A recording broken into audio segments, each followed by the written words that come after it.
Hello students, welcome to our YouTube channel only commerce. Student, जैसा कि आपको पता है इस कोर्स में हम डिस्कस कर रहे हैं फाइनेंशियल मैनेजमेंट का फुल कोर्स। वैसे तो हमने ये कोर्स बनाया यूजीसी नेट कोड नंबर 8 और कोड नंबर 17 के लिए, लेकिन इंडिया के किसी भी कॉमर्स के कंपटीशन एग्जाम के लिए फाइनेंशियल मैनेजमेंट आपको अलग से पढ़ने की रिक्वायरमेंट नहीं रहेगी। इस कोर्स में हम लोग डिस्कस कर रहे हैं, ये 10 चैप्टर हम लोग डिस्कस करने वाले हैं और 5 चैप्टर्स हम ऑलरेडी डिस्कस कर चुके हैं लीवरेज तक। आज हम रेशियो एनालिसिस को डिटेल में डिस्कस करेंगे और टोटल 80 के लगभग प्रीवियस ईयर एमसीक्यूज हम लोग करने वाले हैं और इन सभी वीडियोज की क्विज भी मैंने आपको प्रोवाइड करा दी है। तो हम लोग स्टार्ट करते हैं। सबसे पहले हम देखते हैं अकाउंटिंग का मीनिंग। आप लोग सोच रहे होंगे कि हम रेशियो एनालिसिस पढ़ रहे हैं फाइनेंशियल मैनेजमेंट में, तो अकाउंटिंग का मीनिंग हम लोग क्यों समझ रहे हैं, ये आपको अभी थोड़ी देर में पता चल जाएगा। तो देखो, अकाउंटिंग क्या है, जैसे कि आप बचपन से पढ़ते आए हो, अकाउंटिंग एक प्रोसेस है जिसमें सबसे पहले हम रिकॉर्डिंग करते हैं ट्रांजैक्शंस की, फिर हम उन ट्रांजैक्शंस को क्लासीफाई करते हैं, समराइज करते हैं और उसके बाद हम इंटरप्रिटेशन करते हैं। तो ये जो इंटरप्रिटेशन करना है फाइनेंशियल ट्रांजैक्शन का या फाइनेंशियल स्टेटमेंट्स का, वो रेशियो का पार्ट होता है, या फिर हम ये कहें कि रेशियो पार्ट होता है इंटरप्रिटेशन ऑफ फाइनेंशियल स्टेटमेंट्स का। तो आपको पता है अकाउंटिंग में सबसे पहले कोई फाइनेंशियल ट्रांजैक्शन होता है, जैसे हमने गुड्स खरीदा बेचा या कोई भी फिक्स्ड एसेट खरीदी बेची या कोई भी फाइनेंशियल ट्रांजैक्शन होता है, हम उस फाइनेंशियल ट्रांजैक्शन की रिकॉर्डिंग करते हैं। और रिकॉर्डिंग हम कैसे करते हैं? रिकॉर्डिंग हम करते हैं जर्नल में करते हैं। और जर्नल में रिकॉर्डिंग करने के लिए या तो हम डायरेक्ट कर सकते हैं या फिर हम जर्नल का डिवीज़न कर सकते हैं या क्लासिफिकेशन कर सकते हैं, डिवीज़न ऑफ जर्नल। तो मैंने आपको बताया अकाउंटिंग में जो फाइनेंशियल ट्रांजैक्शन होता है, सबसे पहले हम उसकी रिकॉर्डिंग करते हैं और जिस बुक में रिकॉर्डिंग की जाती है उसे कहा जाता है जर्नल। और दो बातें होती है, या तो जर्नल हम एक ही बनाएं और सभी जर्नल एंट्रीज हम उसमें कर लेते हैं, या दूसरा तरीका होता है जर्नल को हम डिवाइड कर देते हैं। जैसे जर्नल को हमने डिवाइड किया कैश बुक में, purchase book, sales book, purchase return, sales return, BR, BP और जर्नल प्रॉपर। यदि हमने इस तरीके से डिवाइड किया तो आपको पता है परचेज बुक में केवल क्रेडिट परचेज आती है, सेल्स बुक में केवल क्रेडिट सेल्स आती है, परचेज रिटर्न में जो हमने उधार में गुड्स खरीदा था उसका रिटर्न आएगा, सेल्स रिटर्न में जो हमने उधार में बेचा था उसी का रिटर्न आएगा, बीआर, बीपी और जो भी बच गया वो जर्नल प्रॉपर में आ जाता है। जैसे यदि हमने गुड्स कैश में खरीदा है तो वो किस में आएगा? वो जर्नल प्रॉपर में आ जाता है। अब देखो, जर्नल में रिकॉर्डिंग करने के बाद अगली स्टेप में हम करते हैं क्लासिफिकेशन ऑफ ट्रांजैक्शन। अब देखो, यदि हमने जर्नल में डायरेक्ट एंट्री की थी तो आप लोगों ने एक ही बुक में परचेज, सेल्स, सैलरी, एक्सपेंसेस सभी कुछ एक साथ लिख दिया था। लेकिन जब हम लेजर बनाएंगे तो लेजर में हमने अलग अलग किया, परचेज अकाउंट बनाया, सेल्स अकाउंट्स बनाया, कैश अकाउंट बनाया, बैंक अकाउंट बनाया।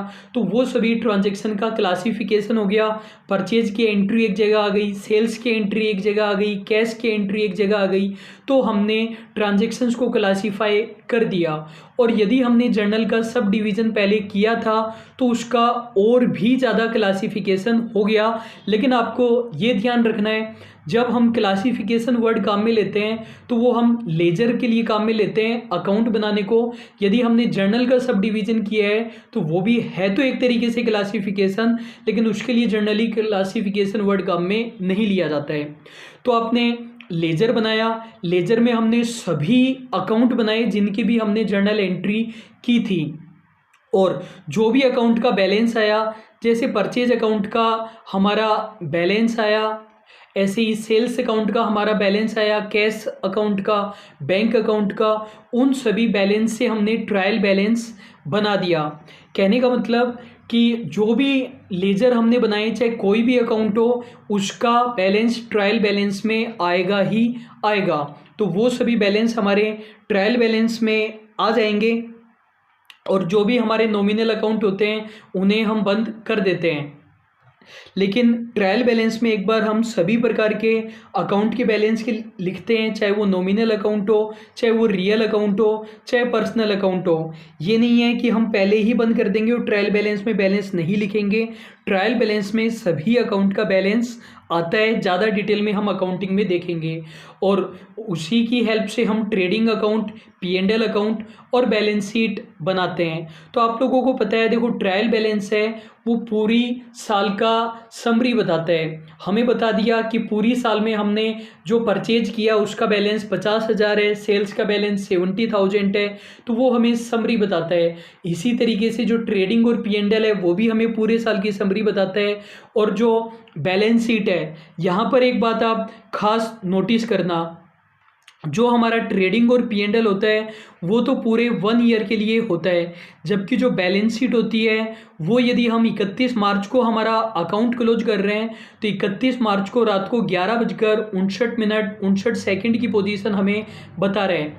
बैलेंस शीट हमें ये बताती है यदि 31 मार्च को रात को 11:59 पर डेटर हमारे पास कितने थे, क्रेडिटर हमारे पास कितने थे, ये बताता है। यदि उसके बाद में डेटर कम हो गए, ज़्यादा हो गए, उससे हमें कोई भी मतलब नहीं है, जबकि ट्रेडिंग और P&L पूरे साल की पोजीशन हमें बताता है। और फिर समराइजेशन भी हमारा कंप्लीट हो गया, ट्रेडिंग P&L बैलेंस शीट हमने बना ली। तो जनरली कुछ लोग ये मानकर चलते हैं कि अकाउंटिंग यहाँ पर एंड हो चुकी है, लेकिन यहाँ पर अकाउंटिंग हमारी एंड नहीं हुई है।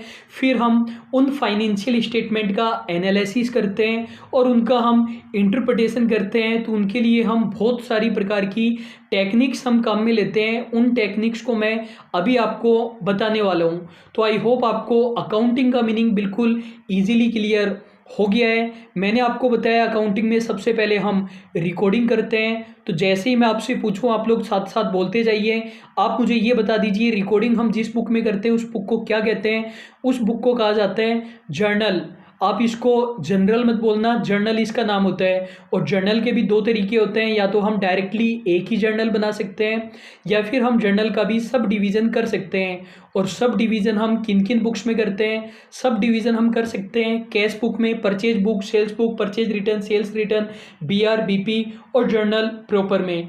ये आप ध्यान रखना, purchase book, sales book, purchase return, sales return के अंदर केवल क्रेडिट ट्रांजैक्शंस ही आते हैं, कैश ट्रांजैक्शंस नहीं आते हैं। रिकॉर्डिंग करने के बाद हम क्या करते हैं? रिकॉर्डिंग करने के बाद हम क्लासिफिकेशन करते हैं। और क्लासिफिकेशन जिस बुक में किया जाता है उस बुक को लेजर कहा जाता है। और लेजर के अंदर अकाउंट होते हैं। आपने कोई भी जर्नल एंट्री की हो, अकाउंट तो खुलेगा ही खुलेगा। आपने सेल्स अकाउंट, आपने purchase account debit to cash किया, चाहे आपने cash account debit to sales किया, चाहे आप कुछ भी करो, अकाउंट खुल गया, अकाउंट खुल गया तो उसकी हम अकाउंटिंग में पोस्टिंग कर देते हैं। और आपको पता है इसको क्लासिफिकेशन हम क्यों कह रहे हैं? क्योंकि परचेज की ट्रांजैक्शन एक जगह आ गए, सेल्स के ट्रांजैक्शन एक जगह आ गए। फिर हम समराइजेशन करते हैं। तो आपको देखो पता है कि क्लासिफिकेशन जब हमने किया तो अकाउंट्स में तो एंट्री हमको डेली करनी पड़ेगी ना। 1 जनवरी को हमने गुड्स खरीदा तो हम सेल्स अकाउंट, परचेज अकाउंट में एंट्री करेंगे। फिर हमने 10 जनवरी को फिर से गुड्स खरीदा तो फिर से हम एंट्री करेंगे। आपको पता है अकाउंट में डेट का कॉलम होता है। लेकिन जब हम समराइजेशन कर रहे हैं, ट्रायल बैलेंस हमने बनाया तो ट्रायल बैलेंस में तो डेट का कॉलम होता ही नहीं है। ये तो हमें ये बता रहे हैं कि 31 मार्च 2020 को रात को 11:59 तक हमारे अकाउंट का क्या बैलेंस था। और सभी अकाउंट का बैलेंस ट्रायल बैलेंस में आ जाता है, चाहे वो पर्सनल अकाउंट हो, रियल हो, चाहे नॉमिनल हो। उनके बेसिस पर हम ट्रेडिंग अकाउंट, P&L अकाउंट और बैलेंस शीट बनाते हैं। बैलेंस शीट हमारी केवल एक पॉइंट ऑफ टाइम की पोजीशन बताती है कि 31 मार्च रात को 11:59 पर हमारी क्या पोजीशन थी। उस वक्त हमारे पास बिल्डिंग थी या नहीं थी, उस वक्त हमारे पास डेटर कितने थे, उससे पहले की पोजीशन और उसके बाद की पोजीशन से हमें कुछ भी मतलब नहीं है। हालांकि AS4 के अकॉर्डिंग बैलेंस शीट के बाद में होने वाली घटनाओं के लिए हम कुछ एडजस्टमेंट करते हैं, लेकिन जनरली आप ये मानकर चलो 31 मार्च को 11:59 के बाद में जो हुआ उससे हमें मतलब नहीं है, except the provisions of accounting standard 4। मैंने आपको इतनी बड़ी कहानी क्यों सुनाई? क्योंकि मैंने आपको बताया ये जो अकाउंटिंग के अंदर लास्ट वाली हमारी प्रोसेस है, एनालिसिस एंड इंटरप्रिटेशन रेशियो, इसी का ही पार्ट होता है। बहुत सारी टेक्निक्स होती है। तो इससे पहले कि हम ये समझें कि analysis and interpretation of financial statement क्या होता है, आपको ये पता होना चाहिए फाइनेंशियल स्टेटमेंट में हम किन किन चीज़ों को इंक्लूड करते हैं। और यहाँ पर जनरली हम एनालिसिस कंपनी के फाइनेंशियल स्टेटमेंट का करते हैं। तो आपको पता है कंपनी के लिए हमारा एक्ट होता है कंपनीज एक्ट 2013। तो कंपनीज एक्ट 2013 के सेक्शन 2 सबसेक्शन 40 में फाइनेंशियल स्टेटमेंट की डेफिनेशन दी गई है। आप लोग ये मत सोचना कि फाइनेंशियल मैनेजमेंट में हमसे सेक्शन थोड़ी पूछेगा, कंपनी लॉ आपके कोर्स में है और फाइनेंशियल मैनेजमेंट में भी पूछा जा सकता है। तो फाइनेंशियल स्टेटमेंट की डेफिनेशन कंपनी के लिए कहाँ दी गई है? सेक्शन 2 सबसेक्शन 40 में। ये आपको याद रखना है। ऑडिट के लिए भी इंपॉर्टेंट है और कंपनी लॉ में भी इंपॉर्टेंट है। तो कंपनीज एक्ट कंपनी के लिए फाइनेंशियल स्टेटमेंट क्या क्या बताते हैं? तो सबसे पहले आप ये अदर कंपनीज वाला देखिए। जनरली एक कंपनी को क्या क्या बनाना पड़ेगा? बैलेंस शीट बनानी पड़ेगी और प्रॉफिट एंड लॉस अकाउंट बनाना पड़ेगा। वैसे आपको पता है प्रॉफिट एंड लॉस अकाउंट नहीं बनता है, स्टेटमेंट बनता है कंपनी के केस में। और यदि कंपनी का ऑब्जेक्टिव प्रॉफिट कमाना नहीं है तो प्रॉफिट एंड लॉस स्टेटमेंट के बजाय इनकम एंड एक्सपेंडिचर स्टेटमेंट बनता है। तीसरी बात कैश फ्लो स्टेटमेंट, ये बनाना भी कंपलसरी होता है। चौथी बात statement of change in equity बनाना पड़ेगा। Statement of change in equity का मतलब, देखो इक्विटी का मतलब आपको पता होगा, इक्विटी के अंदर हम क्या क्या इंक्लूड करते हैं? Equity share capital, preference share capital, reserve and surplus, और इसमें से फिक्टिशियस असेट्स को हम लेस कर देते हैं, वो हमारा इक्विटी होता है। आगे डिटेल में हम पढ़ने वाले हैं। और वैसे अभी तक हमने जितने चैप्टर पढ़े हैं एफएम के, उनसे आपको इक्विटी का मीनिंग तो पता चल ही गया होगा। तो इक्विटी में जो चेंज आया उसका भी स्टेटमेंट कंपनी को बनाना पड़ता है। और इसके साथ में जो भी नोट्स हम अटैच करते हैं, जिनको जनरली आप वर्किंग नोट कह देते हो, चाहे वो P&L के हैं, चाहे बैलेंस शीट के हैं, चाहे CFS के हैं, चाहे statement of change in equity के हैं, खास बात यह है उन नोट्स को भी कंपनीज एक्ट फाइनेंशियल स्टेटमेंट का पार्ट मानता है। तो जब हम शेयर होल्डर को भेजते हैं या ROC को फाइनेंशियल स्टेटमेंट भेजते हैं या फिर ऑडिटर को देते हैं, तो ये नहीं कि आप शुरुआत की 4 चीज़ें दे दोगे, 5 चीज़ें देनी पड़ेगी। जहाँ पर भी फाइनेंशियल स्टेटमेंट आपको देने हैं 5 चीज़ें आपको देनी पड़ेगी। तो ये 5 चीज़ें बनानी कंपलसरी होती है। लेकिन ये 3 कंपनियाँ हैं, 1 person company, small company, dormant company. Small company क्या होती है वैसे डिटेल में हम फिर कभी बात करेंगे। स्मॉल कंपनी भी प्राइवेट कंपनी ही होती है जिसकी पेडअप कैपिटल 50 लाख से ज़्यादा नहीं है, टर्नओवर 2 करोड़ से ज़्यादा नहीं है। और डोरमेंट कंपनी एक ऐसी कंपनी है जिसमें ट्रांजैक्शन तो हो नहीं रहे हैं ज़्यादा, तो उन्होंने ROC को अप्लाई किया कि भैया हमारी कंपनी ज़्यादा काम नहीं कर रही है तो आप हमें डोरमेंट कर दो, निष्क्रिय कर दो, क्योंकि ये बार बार जो आप रिटर्न वगैरह मंगवाते हो, बार बार फॉर्म वॉर्म मंगवाते हो, वो हमारे बस की बात नहीं है, इतने पैसे वैसे खर्च करना, आप तो डोरमेंट का ठप्पा लगा दो। तो डोरमेंट कंपनी बनने के लिए अप्लाई कौन करता है? खुद कंपनी करती है। किसको अप्लाई करती है? ROC को अप्लाई करती है। क्यों अप्लाई करती है? क्योंकि ट्रांजैक्शन नहीं हो रहे। क्या फ़ायदा होगा? ज़्यादा रिटर्न विटर्न नहीं भेजनी पड़ेगी ROC को, तो ROC इसको डोरमेंट बना देता है। या एक दूसरी सिचुएशन हो सकती है, मान लो आज अपन ने कंपनी बना दी, कंपनी अपन ने आज ही बना ली, लेकिन कंपनी काम करना स्टार्ट करेगी 3 साल बाद में, तो हम आज जो कंपनी बनाई है उसे डोरमेंट बनवा सकते हैं ROC को अप्लाई करके। और जब हमारी कंपनी एक्टिव हो जाएगी तो डोरमेंट का ठप्पा हम हटवा लेंगे, उससे फ़ायदा मिलेगा, ज़्यादा फॉर्म वॉर्म हमें फाइल नहीं करने पड़ेंगे। तो कंपनीज एक्ट ये कहता है कि जो 1 पर्सन कंपनी है, स्मॉल कंपनी है, डोरमेंट कंपनी है, उसे कैश फ्लो स्टेटमेंट बनाने की ज़रूरत नहीं है। मजे करो, केवल 4 ही चीज़ों से काम चल जाएगा। तो मैंने आपको ये याद करवा दिया है एक कंपनी को कौन कौन से फाइनेंशियल स्टेटमेंट्स बनाने पड़ते हैं। जनरली एक कंपनी को 5 चीज़ें बनानी पड़ेगी।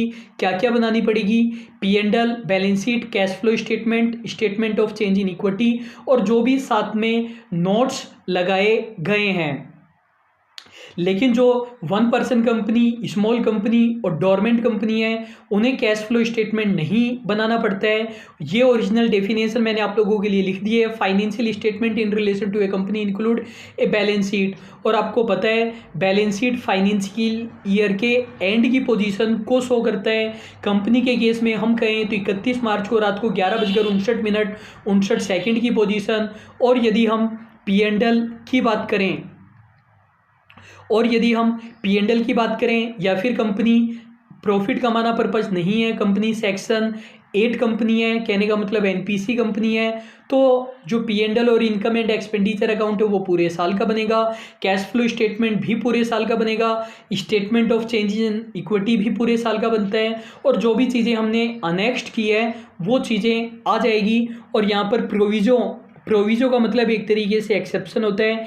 एक्ट में प्रोवाइडेड दैट करके लिखा होता है। ये कहता है कि 1% company, small company, dormant company को कैश फ्लो स्टेटमेंट बनाने की रिक्वायरमेंट नहीं है। तो आज हम पढ़ने वाले हैं एनालिसिस या फिर interpretation of financial statement. Financial statement का मीनिंग तो आपको क्लियर हो गया। अब ये एनालिसिस और इंटरप्रिटेशन क्या चीज़ें हैं?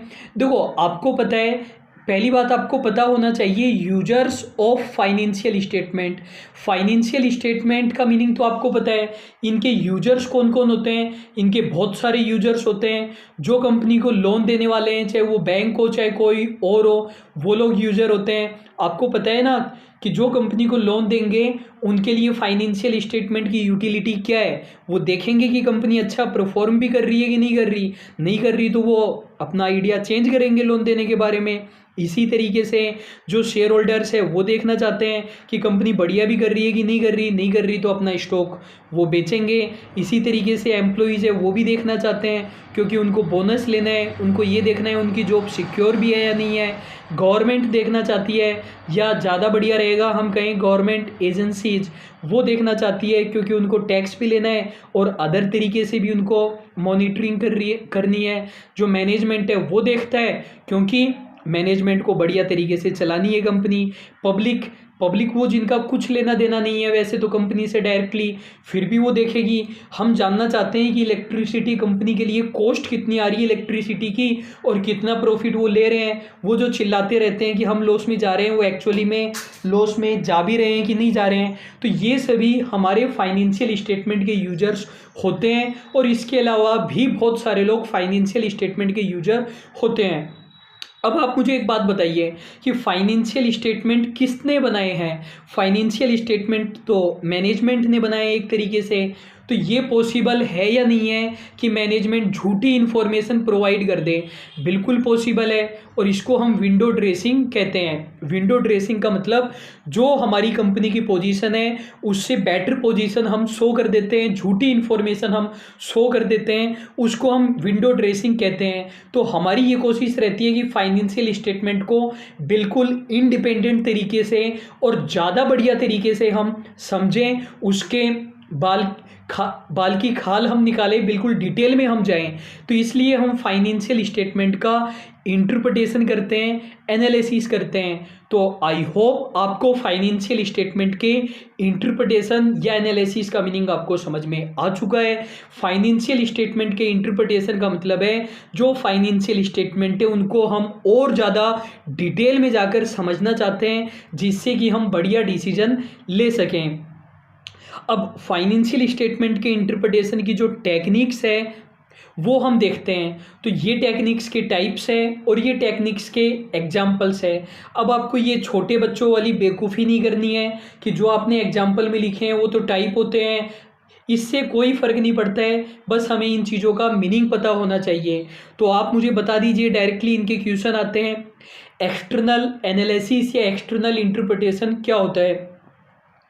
पहले आप समझिए इंटरनल क्या होता है। इंटरनल वो होता है जो मैनेजमेंट खुद करता है। मैनेजमेंट करने का मतलब है जो हमारा अकाउंटिंग और फाइनेंशियल डिपार्टमेंट है कंपनी का, वो जब फाइनेंशियल स्टेटमेंट का एनालिसिस करता है तो उसे हम इंटरनल एनालिसिस कहते हैं। आपको बात समझ में आ गई होगी कि रिलायंस लिमिटेड है और रिलायंस लिमिटेड का मैनेजमेंट ही एनालिसिस करना चाहते हैं, तब हम उसे इंटरनल एनालिसिस कहेंगे। और उसके अलावा कोई भी यूजर एनालिसिस करता है तो उसे हम एक्सटर्नल एनालिसिस कहेंगे। चाहे एम्प्लॉइज करो एनालिसिस, चाहे शेयर होल्डर करो, उसे हम एक्सटर्नल एनालिसिस ही कहेंगे। ये मत सोचना कि एम्प्लॉइज तो इंटरनल पार्टी है, यहाँ पर इंटरनल और एक्सटर्नल यूजर का मीनिंग आपको अलग लेना है। तीसरी बात, short term analysis. Short term analysis ऐसा एनालिसिस जो करंट असेट और करंट लाइबिलिटी की हेल्प से होगा, वो शॉर्ट टर्म एनालिसिस है।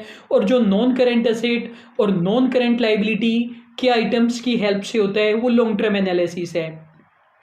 अगली बात है हॉरिजॉन्टल और डायनेमिक। यदि हम एक साल से ज़्यादा के फाइनेंशियल स्टेटमेंट्स का एनालिसिस कर रहे हैं तो उसे हॉरिजॉन्टल या डायनेमिक कहा जाता है।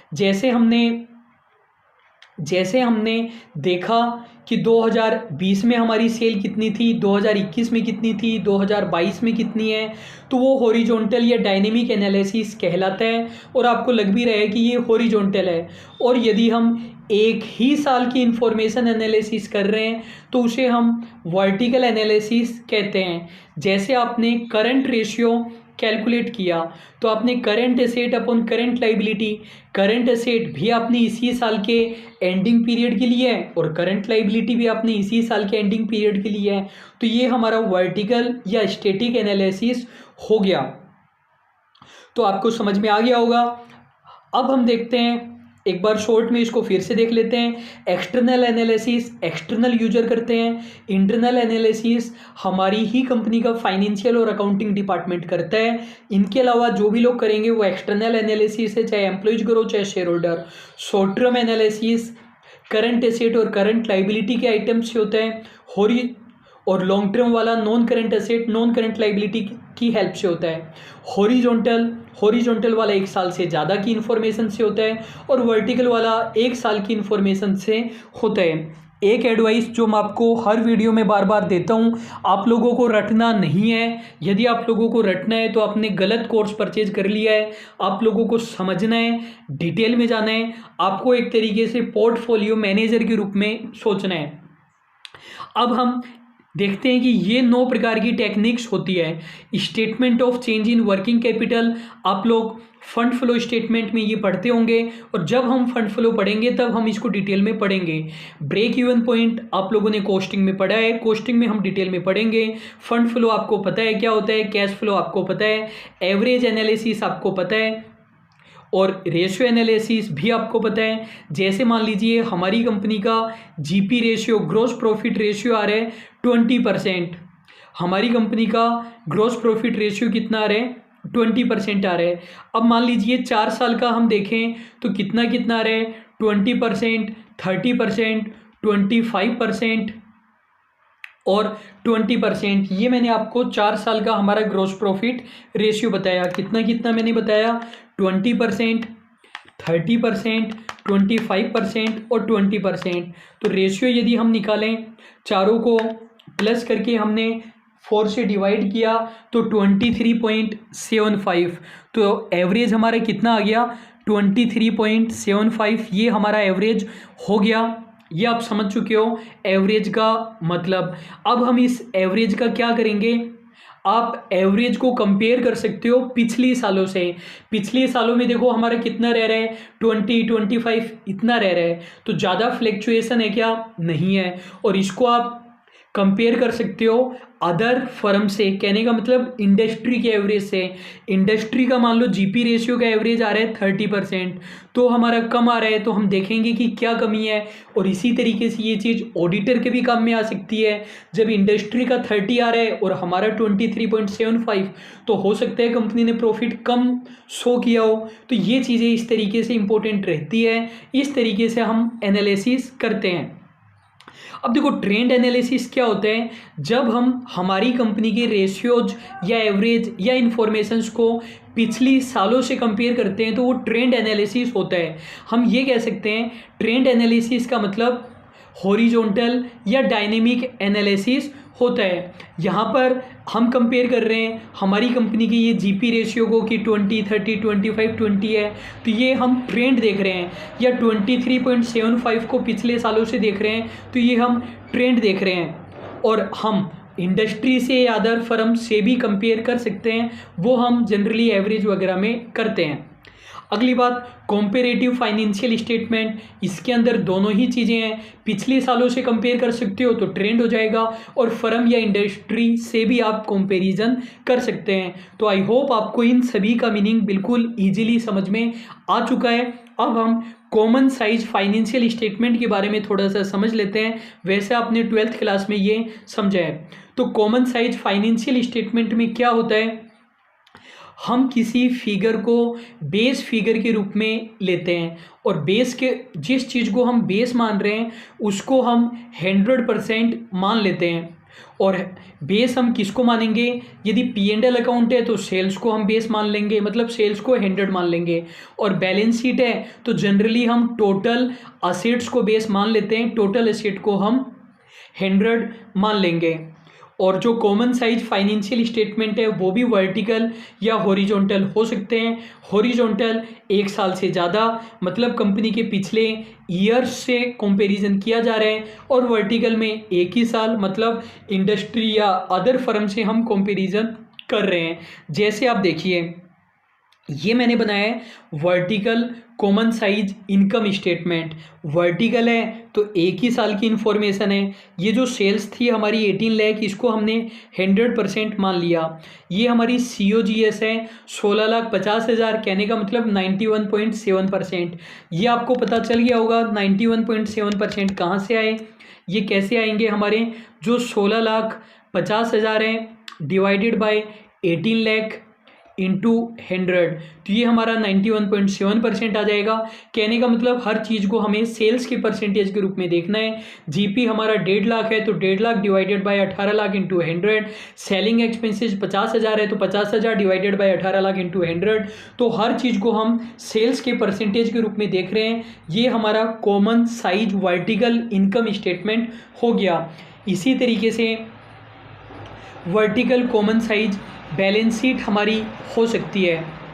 तो जो टोटल असेट्स है, टोटल असेट हमारी 18 लाख की, इसको हमने 100% पर ले लिया। जो करंट असेट 7,60,000 है तो वो हमने परसेंटेज के रूप में ले लिया। कैसे आएंगे, 7,60,000 डिवाइडेड बाय 18 लाख इंटू 100, तो हमारे 42.2% आ जाएगा। इसी तरीके से नॉन करेंट असेट, और इसी तरीके से लाइबिलिटीज़। लेकिन एक चीज़ आप ध्यान रखना, ये जो liabilities and share holders equity है ये हमारा ऊपर आएगा, और जो current assets non current assets वगैरह है वो हमारा नीचे आएगा इंडिया के हिसाब से। इसी तरीके से हॉरिजॉन्टल हम बना सकते हैं। हॉरिजॉन्टल में 1 साल से ज़्यादा की इन्फॉर्मेशन होती है। कहने का मतलब पिछले सालों के डेटा से हम कंपैरिजन करते हैं। तो ये हमने इनकम स्टेटमेंट बनाया। तो ये जो हमारी रेवेन्यू है, रेवेन्यू के अंदर सेल्स भी इंक्लूडेड है। सेल्स एक तरीके से हमारी ऑपरेटिंग रेवेन्यू है, और कोई अदर रेवेन्यू हो जैसे इंटरेस्ट इनकम, डिविडेंड इनकम, वो हमारी नॉन ऑपरेटिंग रेवेन्यू होती है। दोनों ही इसमें इंक्लूडेड है। तो टोटल रेवेन्यू को हमने 100% के रूप में ले लिया है। और इसी तरीके से कॉस्ट ऑफ रेवेन्यू, फिर हमारा GP, इस तरीके से हम कैलकुलेट कर लेते हैं। तो आई होप आपको इन सभी टेक्निक्स के बारे में पता चल गया है कि ये सभी टेक्निक्स क्या होती है। अब हम एक क्वेश्चन देखते हैं। When the total of both the sides of balance sheet, balance sheet की दोनों साइड का टोटल, मतलब लाइबिलिटी साइड का टोटल भी और असेट साइड का टोटल भी, इज कन्वर्टेड इनटू 100, उनको हमने 100 में कन्वर्ट कर दिया। And each item is shown as percentage of the total, और ईच आइटम को हम टोटल के परसेंटेज के रूप में दिखा रहे हैं। And this exercise is carried out for more than 2 years, और ये हम 2 साल से भी ज़्यादा के लिए कर रहे हैं। तो इसे हम क्या कहेंगे, कॉमन साइज एनालिसिस हमारा हो जाएगा। और कॉमन साइज में भी हॉरिजॉन्टल या डायनेमिक हम कहेंगे। अब स्टूडेंट आज हम क्या डिस्कस करने वाले हैं, आज हम केवल रेशियो एनालिसिस डिस्कस करने वाले हैं। कैश फ्लो, फंड फ्लो और ब्रेक इवन पॉइंट को हम अलग से डिस्कस करेंगे, और बाकी चीज़ों का मीनिंग मैंने आपको शॉर्ट में बता दिया है। तो हम इस चैप्टर में केवल रेशियो एनालिसिस डिस्कस करने वाले हैं। रेशियो एनालिसिस क्या होता है, रेशियो एक तरीके से मैथमेटिकल रिलेशनशिप बताता है। जैसे यदि करंट रेशियो हमारा current asset upon current liability है, मान लीजिए 2 लाख अपॉन 1 लाख, 2:1 है। तो ये जो हमारा रेशियो है 2:1, ये क्या बता रहा है? ये मैथमेटिकल रिलेशनशिप बता रहा है। एक बात बता दो आप मुझे, ये 2:1 एब्सोल्यूट फिगर है या रिलेटिव फिगर है? ये हमारे रिलेटिव फिगर है। रिलेटिव फिगर वो होते हैं जो कंपैरिजन के काम में आते हैं, और एब्सोल्यूट फिगर का मतलब ये फिक्स अमाउंट 2 रुपए और 1 रुपए। तो ये फिक्स अमाउंट तो है नहीं, 2 रुपए तो हमारी करंट एसेट या 1 रुपए करंट लाइबिलिटी तो है नहीं। तो ये 2:1 हमारा मैथमेटिकल रिलेशनशिप बताता है। ये बताता है कि यदि करंट लाइबिलिटी 1 रुपए है या करंट लाइबिलिटी कितनी भी हो, करंट एसेट उसका डबल रहेगी। यदि करंट लाइबिलिटी 1.5 लाख रुपए है तो करंट एसेट 3 लाख रुपए रहेगी। यदि करंट लाइबिलिटी 75,000 रुपए है तो करंट एसेट हमारी 1.5 लाख रुपए रहेगी। या फिर ये बताता है कि करंट लाइबिलिटी हमारी हाफ है। यदि करंट एसेट 20,000 है तो करंट लाइबिलिटी 10,000 है। तो रेशियो एक तरीके से मैथमेटिकल रिलेशनशिप है जो दो वेरिएबल में रिलेशन बताता है। ये दोनों वेरिएबल ही तो है। आप इसको 2:1 नहीं मानकर 2x:1x भी मान सकते हो। ये वेरिएबल है क्योंकि एब्सोल्यूट फिगर्स होते हैं तो ये कांस्टेंट होते हैं, और ये एक मेजर टूल है फाइनेंशियल स्टेटमेंट का एनालिसिस करने के लिए। रेशियो का आंसर परसेंटेज में भी आ सकता है। जैसे जीपी रेशियो है तो आंसर ऐसे ही आएगा ना, 15%, 20%, 50%।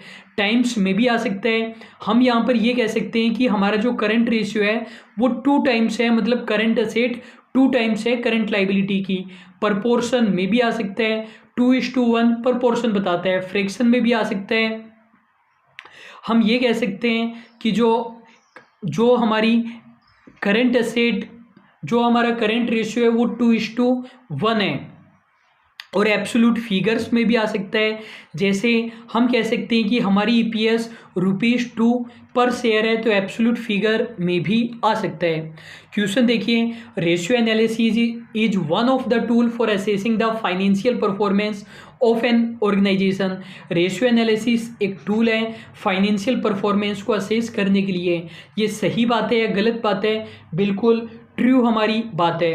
रीज़न बता रहे हैं कि रेशियो एनालिसिस केवल एक ही टेक्निक नहीं है, इसके अलावा भी टेक्निक होती है। सही बात है, गलत बात है? बिल्कुल ट्रू बात है। तो सी हमारा करेक्ट आंसर हो जाएगा। अब देखो, रेशियो किस किस टाइप के हो सकते हैं। रेशियो का क्लासिफिकेशन 2 तरीके से किया जाता है, ट्रेडिशनल या स्ट्रक्चरल क्लासिफिकेशन किया जाता है, और आजकल ये मॉडर्न क्लासिफिकेशन करने लग गए हैं। तो ज़्यादा काम में क्या आएगा, मॉडर्न वाला काम में आएगा या ट्रेडिशनल वाला आएगा? सीधी सी बात है, मॉडर्न क्लासिफिकेशन काम में आएगा। आप लोग सोच रहे होंगे कि हम ये इधर उधर की कहानियाँ पढ़कर डायरेक्टली रेशियो क्यों नहीं पढ़ रहे हैं। तो एक बात मैं आपको बता देता हूँ, आजकल एग्जाम्स में और स्पेसिफिकली बड़े एग्जाम में डायरेक्टली क्वेश्चन नहीं आते हैं कि करंट रेशियो कैलकुलेट करो, जीपी रेशियो कैलकुलेट करो। थ्योरेटिकल और कॉन्सेप्चुअल क्वेश्चन पूछे जाते हैं। तो आपसे ये पूछा जाएगा, विच of the following ratio is not a part of modern classification. इस टाइप के क्वेश्चन आते हैं, तो हर चीज़ को आपको बिल्कुल अच्छे से पढ़ना है। तो ट्रेडिशनल या स्ट्रक्चरल क्लासिफिकेशन में क्या क्या चीज़ें आएगी? बैलेंस शीट रेशियो, ऐसे रेशियो जो बैलेंस शीट के आइटम से कैलकुलेट होते हैं। जैसे हमने करंट रेशियो कैलकुलेट किया तो current asset upon current liability दोनों ही आइटम हमने बैलेंस शीट से लिया। तो P&L रेशियो या इनकम स्टेटमेंट रेशियो या ऑपरेटिंग रेशियो, ऐसे रेशियो जिसके अंदर जो हम आइटम्स काम में ले रहे हैं वो हम काम में ले रहे हैं P&L से। जैसे जीपी रेशियो है तो जीपी अपॉन सेल्स इंटू 100, तो दोनों ही आइटम को हमने P&L से काम में लिया। और इंटर स्टेटमेंट, कुछ आइटम को हमने बैलेंस शीट से काम में लिया, कुछ आइटम को हमने P&L से काम में लिया। जैसे ईपीएस है तो ईपीएस है तो earning available for equity share holder और divided by number of equity share. तो इसमें जो earning available for equity share holder है वो एक तरीके से P&L से मिला हमें, और जो नंबर ऑफ इक्विटी शेयर है वो एक तरीके से बैलेंस शीट से। तो ये इंटर स्टेटमेंट रेशियो हो गए। और इनको ट्रेडिशनल क्लासिफिकेशन क्यों कहते हैं? क्योंकि पहले इसी प्रकार का क्लासिफिकेशन किया जाता था। और स्ट्रक्चरल क्लासिफिकेशन क्यों कहते हैं? पता ही चल रहा है कि ये इस तरीके से क्लासिफिकेशन कर रहे हैं कि हम बैलेंस शीट के आइटम को काम में ले रहे हैं या P&L के आइटम को काम में ले रहे हैं या दोनों के आइटम को काम में ले रहे हैं। अब मॉडर्न क्लासिफिकेशन बहुत ज़्यादा इंपॉर्टेंट है और ये ज़्यादा अच्छा क्लासिफिकेशन है in comparison to structural classification, ये कोई क्लासिफिकेशन का बेस नहीं होना चाहिए कि हम आइटम P&L के काम में ले रहे हैं या बैलेंस शीट के आइटम काम में ले रहे हैं, क्योंकि रेशियो जिस पर्पज से हम कैलकुलेट कर रहे हैं, मतलब किसी रेशियो से हम कुछ ना कुछ जानने की कोशिश कर रहे होंगे, कुछ ना कुछ इंटरप्रेट करने की कोशिश कर रहे हैं, कुछ ना कुछ एनालाइज करने की कोशिश कर रहे हैं। तो ये जो मॉडर्न एनालिसिस है ये एक तरीके से पर्पज बेस है, जिस पर्पज से हम कैलकुलेट कर रहे हैं उसी पर्पज से ये बताता है। जैसे लिक्विडिटी रेशियो है तो ये हमें ये बताता है कंपनी की लिक्विडिटी पोजीशन कैसी है, कंपनी की शॉर्ट टर्म सॉल्वेंसी पोजीशन कैसी है। एक्टिविटी रेशियो ये बताता है कि कंपनी की एक्टिविटीज कैसी चल रही है, कंपनी अच्छे से परफॉर्म भी कर रही है या नहीं कर रही है। कहीं ऐसा तो नहीं है कि आपने बहुत ज़्यादा असेट्स लगा दी और उन असेट्स के कंपैरिजन में सेल्स वगैरह तो हो ही नहीं रही है। प्रॉफिटेबिलिटी रेशियो ये बताता है कि असेट्स के कंपैरिजन में प्रॉफिट भी हो रहा है या नहीं हो रहा। असेट लगा दी 1 करोड़ की और प्रॉफिट हो रहा है आपका 1 लाख रुपए, मतलब 1% प्रॉफिट कमाने के लिए बिजनेस चला रहे हो। इससे तो बढ़िया रहेगा कि आप एफडी करा दो और घर पर आराम कर लो। लीवरेज रेशियो हमें लॉन्ग टर्म सॉल्वेंसी के बारे में बताता है। मार्केट रेशियो ये बताता है कि एज ए इन्वेस्टर या एज ए शेयर होल्डर या as a potential share holder आप कंपनी का एनालिसिस करते हो कि कंपनी बढ़िया चलेगी या नहीं चलेगी, इसी कंपनी में रहूं या स्टॉक बेच दूं, या इस कंपनी में इन्वेस्ट करूं या नहीं करूं, ये सभी चीज़ें। तो आपको पता चल गया है कि ये जो मॉडर्न क्लासिफिकेशन है ये पर्पज बेस हमारा क्लासिफिकेशन है, इसको फंक्शनल क्लासिफिकेशन भी कहा जाता है। तो ये सभी हमें रेशियो पढ़ने हैं। 5 रेशियोज हमें लिक्विडिटी में पढ़ने हैं, 11 हमें ये पढ़ने हैं, 8 प्रॉफिटेबिलिटी में, 8 हमें लीवरेज में और 7 हमें ये पढ़ने हैं। तो 11 और 5 16, 16 और 8 24, 24 और 8 32, 32 और 7 39 रेशियो हमें पढ़ने हैं। और टोटल 5 पार्ट्स हमारे रेशियो के रहेंगे। पहले पार्ट में मतलब इस वाले वीडियो में हम लिक्विडिटी रेशियो डिस्कस करेंगे, सेकंड वीडियो में एक्टिविटी रेशियो, थर्ड वीडियो में प्रॉफिटेबिलिटी रेशियो, फोर्थ वीडियो में लिवरेज रेशियो और फिफ्थ में मार्केट रेशियो हम पढ़ने वाले हैं। जो पहला वीडियो है वो बड़ा होने वाला है, लगभग 1 सवा घंटे का वीडियो हमारा रहने वाला है। आप लोग सोच रहे होंगे कि रेशियो बहुत ज़्यादा डिटेल में हो रहा है, तो देखो रेशियो इतना बड़ा और इतना इम्पोर्टेंट चैप्टर है कि मुझे लगता है 4 घंटे तो हमें कम से कम रेशियो में देने ही चाहिए। मुझे पता है कि आप लोगों को आदत है शॉर्ट में पढ़ने की, लेकिन हमें सब कुछ पढ़ने की रिक्वायरमेंट है। 1 मिनट भी हम टाइम ख़राब नहीं करेंगे तो भी 4 घंटे हमें देने पड़ेंगे। और 80 के लगभग प्रीवियस ईयर MCQs हम करेंगे और इसके बाद में ये चैप्टर आपको कभी भी किसी भी एग्ज़ाम में परेशान नहीं करेगा। हर एग्जाम में रेशियो के क्वेश्चन पूछे जाते हैं। तो सबसे पहले हम क्या पढ़ने वाले हैं, लिक्विडिटी रेशियो। मैंने आपको बताया liquidity ratio short term solvency के बारे में बताते हैं। शॉर्ट टर्म सॉल्वेंसी और लॉन्ग टर्म सॉल्वेंसी क्या होती है। देखो सॉल्वेंसी का मतलब कंपनी अपने डेप्ट को पे करने में सक्षम है, कंपनी अपने डेप्ट को पे करने में सक्षम है, ये होता है सॉल्वेंसी का मीनिंग। अब मैं आपसे एक बात पूछता हूँ, आप मुझे एक बात बताइए, ऐसा हो सकता है क्या कि कंपनी लॉन्ग टर्म में तो सॉल्वेंट है लेकिन शॉर्ट टर्म में कंपनी सॉल्वेंट नहीं है?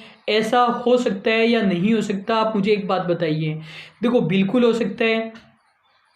मान लीजिए कि हमारे मंथली एक्सपेंसेज होते हैं 50,000 रुपये पर मंथ के हमारे मंथली एक्सपेंसेज होते हैं, लेकिन मान लीजिए कि कोरोना के कारण हमारी जो इनकम है मंथली वो कम हो चुकी है, बिल्कुल नील हो चुकी है, सैलरी वगैरह नहीं आ रही है, तो जो मंथली एक्सपेंसेज है वो पे करने में हम पॉसिबल नहीं है, रेंट वगैरह हम नहीं दे पा रहे हैं क्योंकि पैसे ही नहीं आ रहे।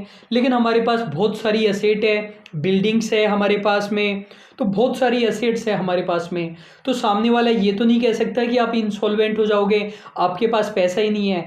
लॉन्ग टर्म में हम सॉल्वेंट है, शॉर्ट टर्म में ये प्रॉब्लम हमारे पास आ रही है।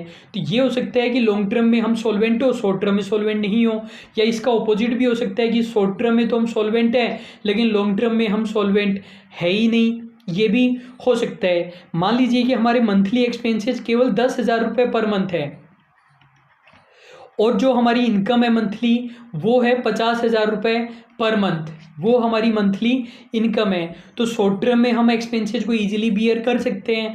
लेकिन मान लीजिए कि हमने 10 करोड़ का लोन ले रखा है और हर 2 साल में 2 करोड़ का पेमेंट करना है। लोन कितना लिया हुआ है? 10 करोड़ का, और हर 2-2 साल में 2-2 करोड़ का पेमेंट करना है। लेकिन हमारे पास इतनी असेट्स वगैरह ही नहीं है, तो लॉन्ग टर्म में हम एक तरीके से इंसॉल्वेंट है।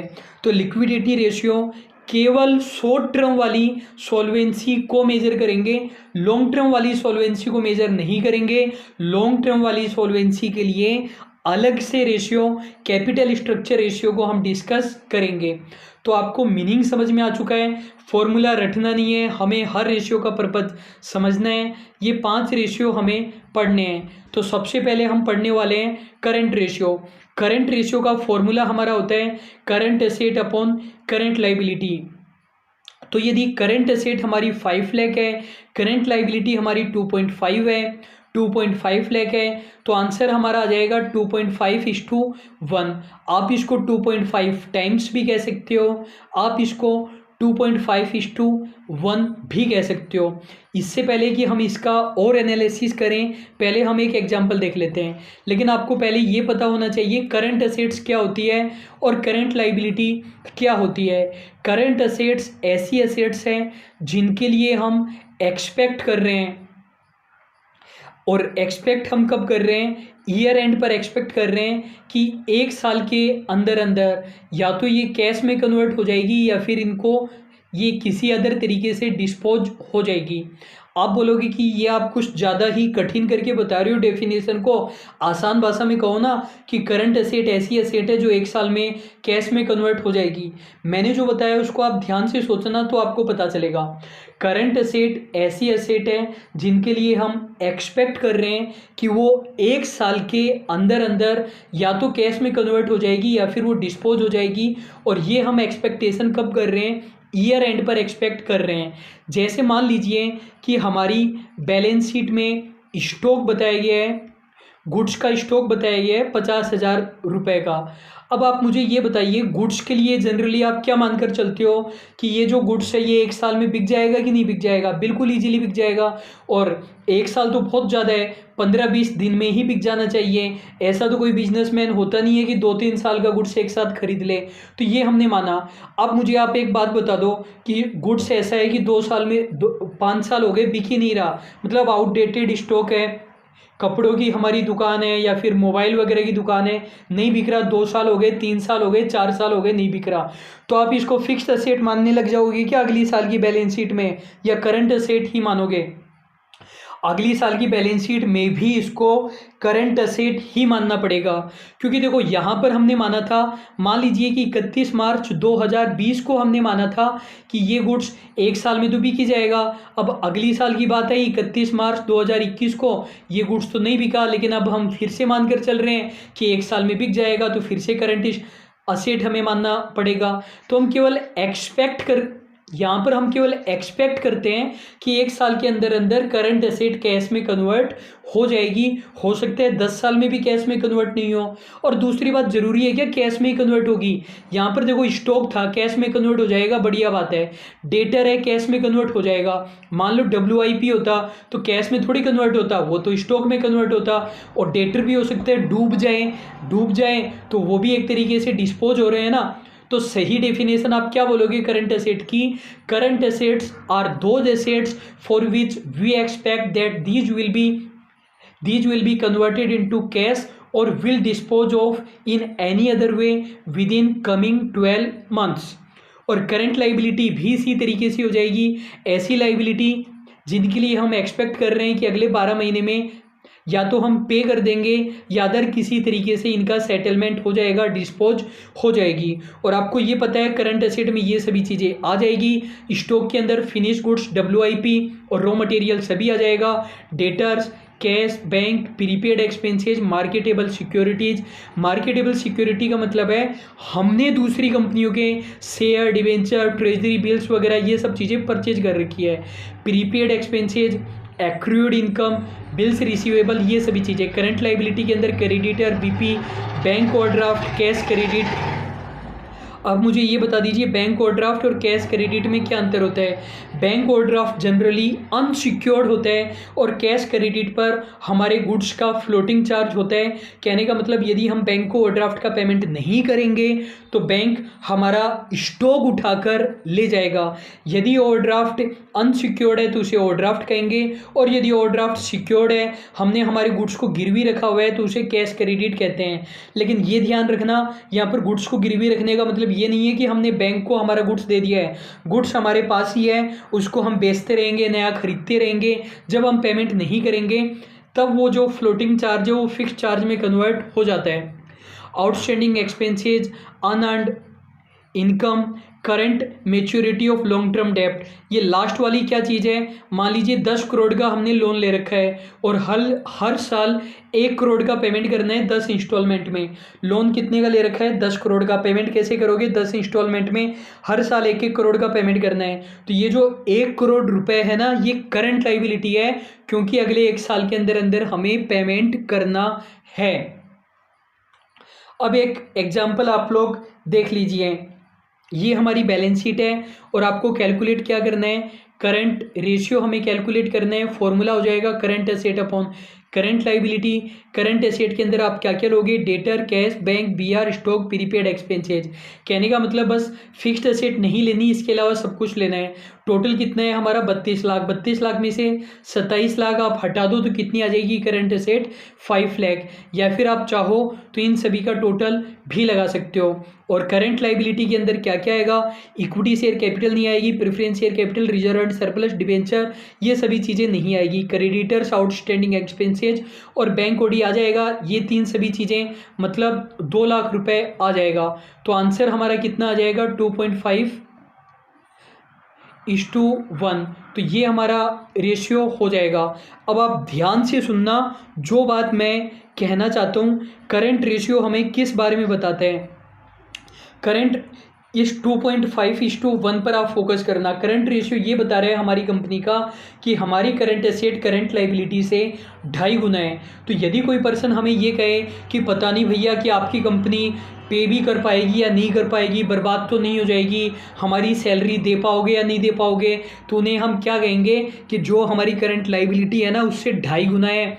जितनी तुम सैलरी की बात करते हो ना उससे 2.5 गुना पेमेंट कर सकते हैं। हमारी कंपनी की पोजीशन इतनी बढ़िया है। तो पहली बात तो current ratio short term liquidity को बता रहे हैं कि हमारी कंपनी इतनी एबल है, करंट लाइबिलिटी के 2.5 गुना तक पेमेंट कर सकती है। दूसरी बात करंट रेशियो क्या बताते हैं, करंट रेशियो ये बताते हैं कि यदि लाइबिलिटी 1 है, यदि करंट लाइबिलिटी 1 है तो करंट एसेट हमारी 2.5 होगी और वर्किंग कैपिटल हमारी 1.5 होगी। समझ गए ना, करंट लाइबिलिटी 1, करंट एसेट 2.5 और working capital 1.5। Working capital current asset minus current liability.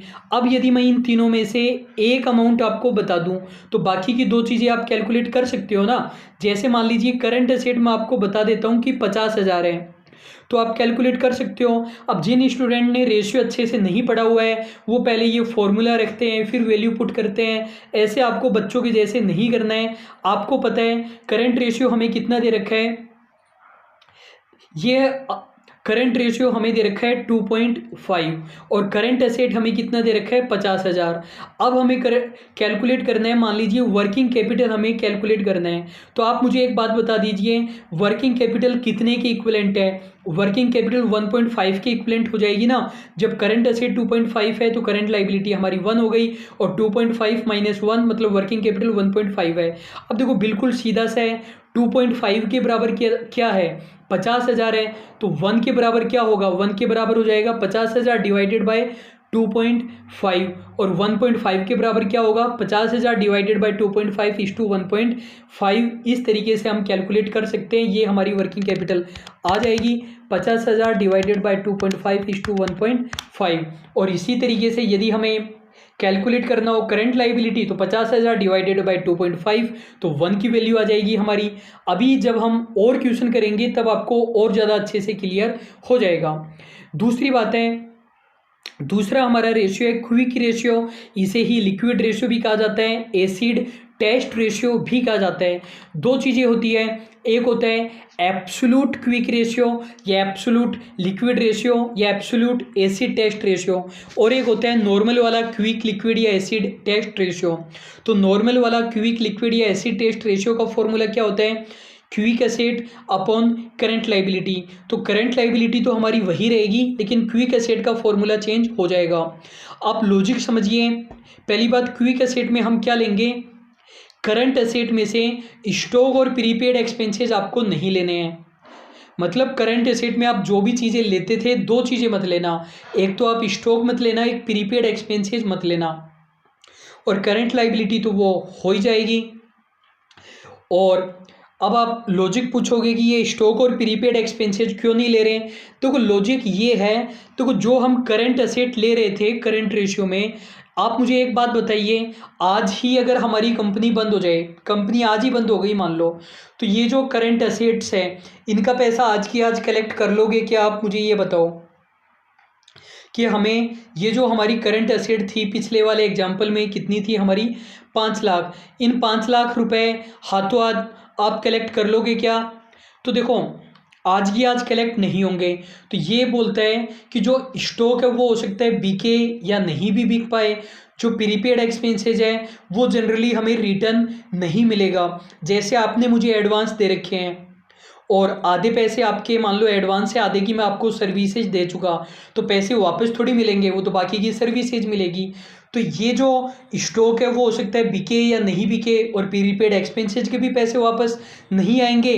तो क्विक एसेट में ये दो चीज़ें हम नहीं लेते हैं। एग्जाम्पल आप देख लीजिए, फॉर्मूला क्या हो जाएगा क्विक रेशियो का, quick asset upon current liability. Current liability हमारी आई चुकी थी कितनी, 2 लाख रुपए, और क्विक एसेट के अंदर हम क्या लेंगे, debtor, cash, bank, bills receivable, stock और प्रीपेड एक्सपेंसेस हमें नहीं लेने हैं। तो हमारी करंट एसेट थी 5 लाख, इनमें से 90,000 हम नहीं लेंगे, तो 4,10,000। तो आंसर हमारा हो जाएगा 4,10,000 डिवाइडेड बाय 2 लाख। तो आंसर हमारा हो गया 2.05। ये हमारा क्विक रेशियो हो गया। और आपको पता है 2.05:1 हमें क्या बताता है, ये हमें बताता है यदि करंट लाइबिलिटी हमारी 1 है, साथ में हम वो भी ले लेते हैं जो हमारा करंट रेशियो था। तो 3 चीज़ें हैं हमारे पास, 2.05, एक है 2.5, एक है 1। तो ये तीनों चीज़ें हमारी क्या बता रही है, यदि करंट लाइबिलिटी 1 है तो करंट एसेट हमारी 2.5 है और क्विक लाइबिलिटी हमारी 2.05 है। और कहने का मतलब 0.45 हमारा क्या है, ये हमारा स्टॉक और प्रीपेड एक्सपेंसेज का टोटल है। एक भी चीज़ हमें पता हो तो 4 चीज़ें हम कैलकुलेट कर सकते हैं। जैसे मैं आपसे पूछूं, यदि हमें करंट लाइबिलिटी दी गई है 30,000 रुपये, करंट लाइबिलिटी कितनी दी गई है 30,000 रुपये, तो आप मुझे ये बता दीजिए कि करंट एसेट कितनी होगी। तो देखो, करंट लाइबिलिटी कितने की इक्विवेलेंट है, करंट लाइबिलिटी 1 की इक्विवेलेंट है। आपको करंट एसेट चाहिए जो कि 2.5 की इक्विवेलेंट है, तो 30,000 इंटू 2.5 हो जाएगा। यदि आपको क्विक एसेट कैलकुलेट करनी है, क्विक एसेट कितने की इक्विवेलेंट है 2.05 के, तो 30,000 इंटू 2.05 हो जाएगा। और यदि आपको स्टॉक और प्रीपेड एक्सपेंसेज का टोटल चाहिए, तो स्टॉक और प्रीपेड एक्सपेंसेज का टोटल कितने के बराबर है, 0.45 के बराबर। तो 30,000 डिवाइडेड बाय 1 इंटू 0.45 हम कर सकते हैं। तो ये हमारा स्टॉक और प्रीपेड एक्सपेंसेज का टोटल आ जाएगा। एक बार देखिए स्टॉक और प्रीपेड एक्सपेंसेज का टोटल कितना आया, ये आ रहा है, फिर से हम देखते हैं, तो 30,000 इंटू 0.45, तो ये हमारा आ रहा है 13,500। 13,500 हमारे क्या आया, स्टॉक और प्रीपेड एक्सपेंसेज का टोटल। और अगर स्टॉक हमें दे देता तो प्रीपेड एक्सपेंसेज आ जाते हैं, प्रीपेड एक्सपेंसेज दे देता तो स्टॉक आ जाता। तो आई होप आपको बिल्कुल अच्छे से समझ में आ चुका है। और एक बात मैं आपको बता देता हूँ, करंट रेशियो ये माना जाता है यदि 2:1 है तो ये आइडियल है, और जो क्विक रेशियो है वो यदि 1:1 है तो ये आइडियल है। आप इसका शायद मीनिंग नहीं समझे। करंट रेशियो यदि 2:1 है तो बढ़िया बात है। यदि पहले करंट रेशियो पर ही फोकस कर रहे हैं, क्विक रेशियो अपने आप ही समझ में आ जाएगा यदि एक बात समझ में आ गई तो तो ये क्या बोल रहे हैं कि करंट रेशियो यदि 2:1 है तो ये बढ़िया बात है। उससे पहले आप मुझे एक छोटी सी बात बता दो, आप मुझे एक बात बताओ, 2:1 और 5:1 में से बड़ा क्या है? 2:1 बड़ा है या 5:1 बड़ा है? यदि आप 5:1 बड़ा बता रहे हो तो ये ऐसी ही बात है, भैंस बड़ी है अक्कल, आप भैंस को बड़ा बता रहे हो क्योंकि वो आकार में बड़ी है। तो यहाँ पर हमारा 2:1 बड़ा है। 2:1 बड़ा क्यों है? देखो 2:1 ये बताता है कि जो करंट एसेट है वो, फिर से लेना पड़ेगा, 2:1 और 5:4 में पूछ रहा हूँ, तो दोनों में से बड़ा कौन सा है? दोनों में से बड़ा है हमारा 2:1, क्योंकि 2:1 ये बताता है कि जो करंट एसेट्स है वो 2 टाइम्स है करंट लाइबिलिटी की, जबकि जो 5:4 है वो बताता है कि जो करंट एसेट है वो 1.25 टाइम्स है करंट लाइबिलिटीज की। तो आप पता कैसे करोगे कौन सा रेशियो बड़ा है या छोटा है? 2:1 को आप डिवाइड कर लेना तो आंसर हमारा 2 आ रहा है, 5:4 को आप डिवाइड कर लेना तो 1.25 आ रहा है, तो ये हमारा बड़ा है। अब जो आइडियल रेशियो है वो है हमारा 2:1, इससे कम नहीं होना चाहिए। कम नहीं होने का मतलब, यदि हमारा रेशियो 1.25:1 है तो कहने का मतलब करंट एसेट हमारी थोड़ी सी ही ज़्यादा है करंट लाइबिलिटी से, तो फ्यूचर में दिक्कत आ सकती है। हो सकता है करंट एसेट का पैसा वसूल नहीं हो, करंट लाइबिलिटी बढ़ जाए तो दिक्कत आ सकती है।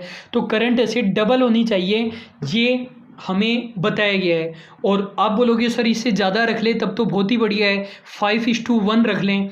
तो देखो 5:1 रखोगे तो भी बढ़िया बात नहीं है। जैसे मान लो कि आप सारे के सारे पैसे सेविंग अकाउंट में जमा करा देते हो या फिर घर पर ही एक तिजोरी में रखते जाते हो अपनी एनुअल इनकम को, और सारे के सारे पैसे जो भी आपकी सेविंग है 5 लाख 10 लाख 50 लाख आपने घर पर रख रखे हैं, तो सही कर रखा है क्या? नहीं कर रखे। उनसे आप फिक्स्ड एसेट खरीदोगे, गोल्ड खरीदोगे, लैंड खरीदोगे, इक्विटी शेयर्स खरीदोगे, तब आपको प्रॉफिट होगा ना। तो यदि आप करंट रेशियो को ज़्यादा रखोगे तो लिक्विडिटी तो बढ़ जाएगी लेकिन आपका प्रॉफिट कम हो जाएगा, और यदि आप कम रखोगे करंट रेशियो को तो लिक्विडिटी कम हो जाएगी लेकिन आपका प्रॉफिट बढ़ जाएगा।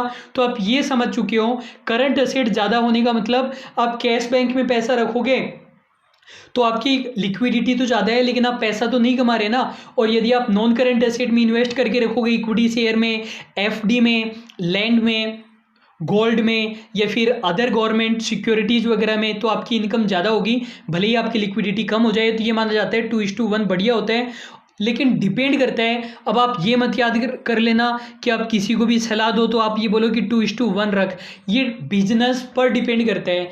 जैसे मान लो कि अपना बिजनेस है, अपना कोचिंग इंस्टीट्यूट है या ऑनलाइन टीचिंग अपन प्रोवाइड कराते हैं, तो हमारे यहाँ पर 2:1 रखने की ज़रूरत ही नहीं है। या फिर सुपरमार्केट होते हैं, मॉल है, बिग बाज़ार वगैरह है, उनको 2:1 रखने की ज़रूरत नहीं है। 2:1 से वो कम रख सकते हैं क्योंकि उधार तो ज़्यादा होती नहीं है और डेली कलेक्शन आ जाते हैं। तो वो डिपेंड करता है कि 2:1 प्रॉपर है या नहीं है।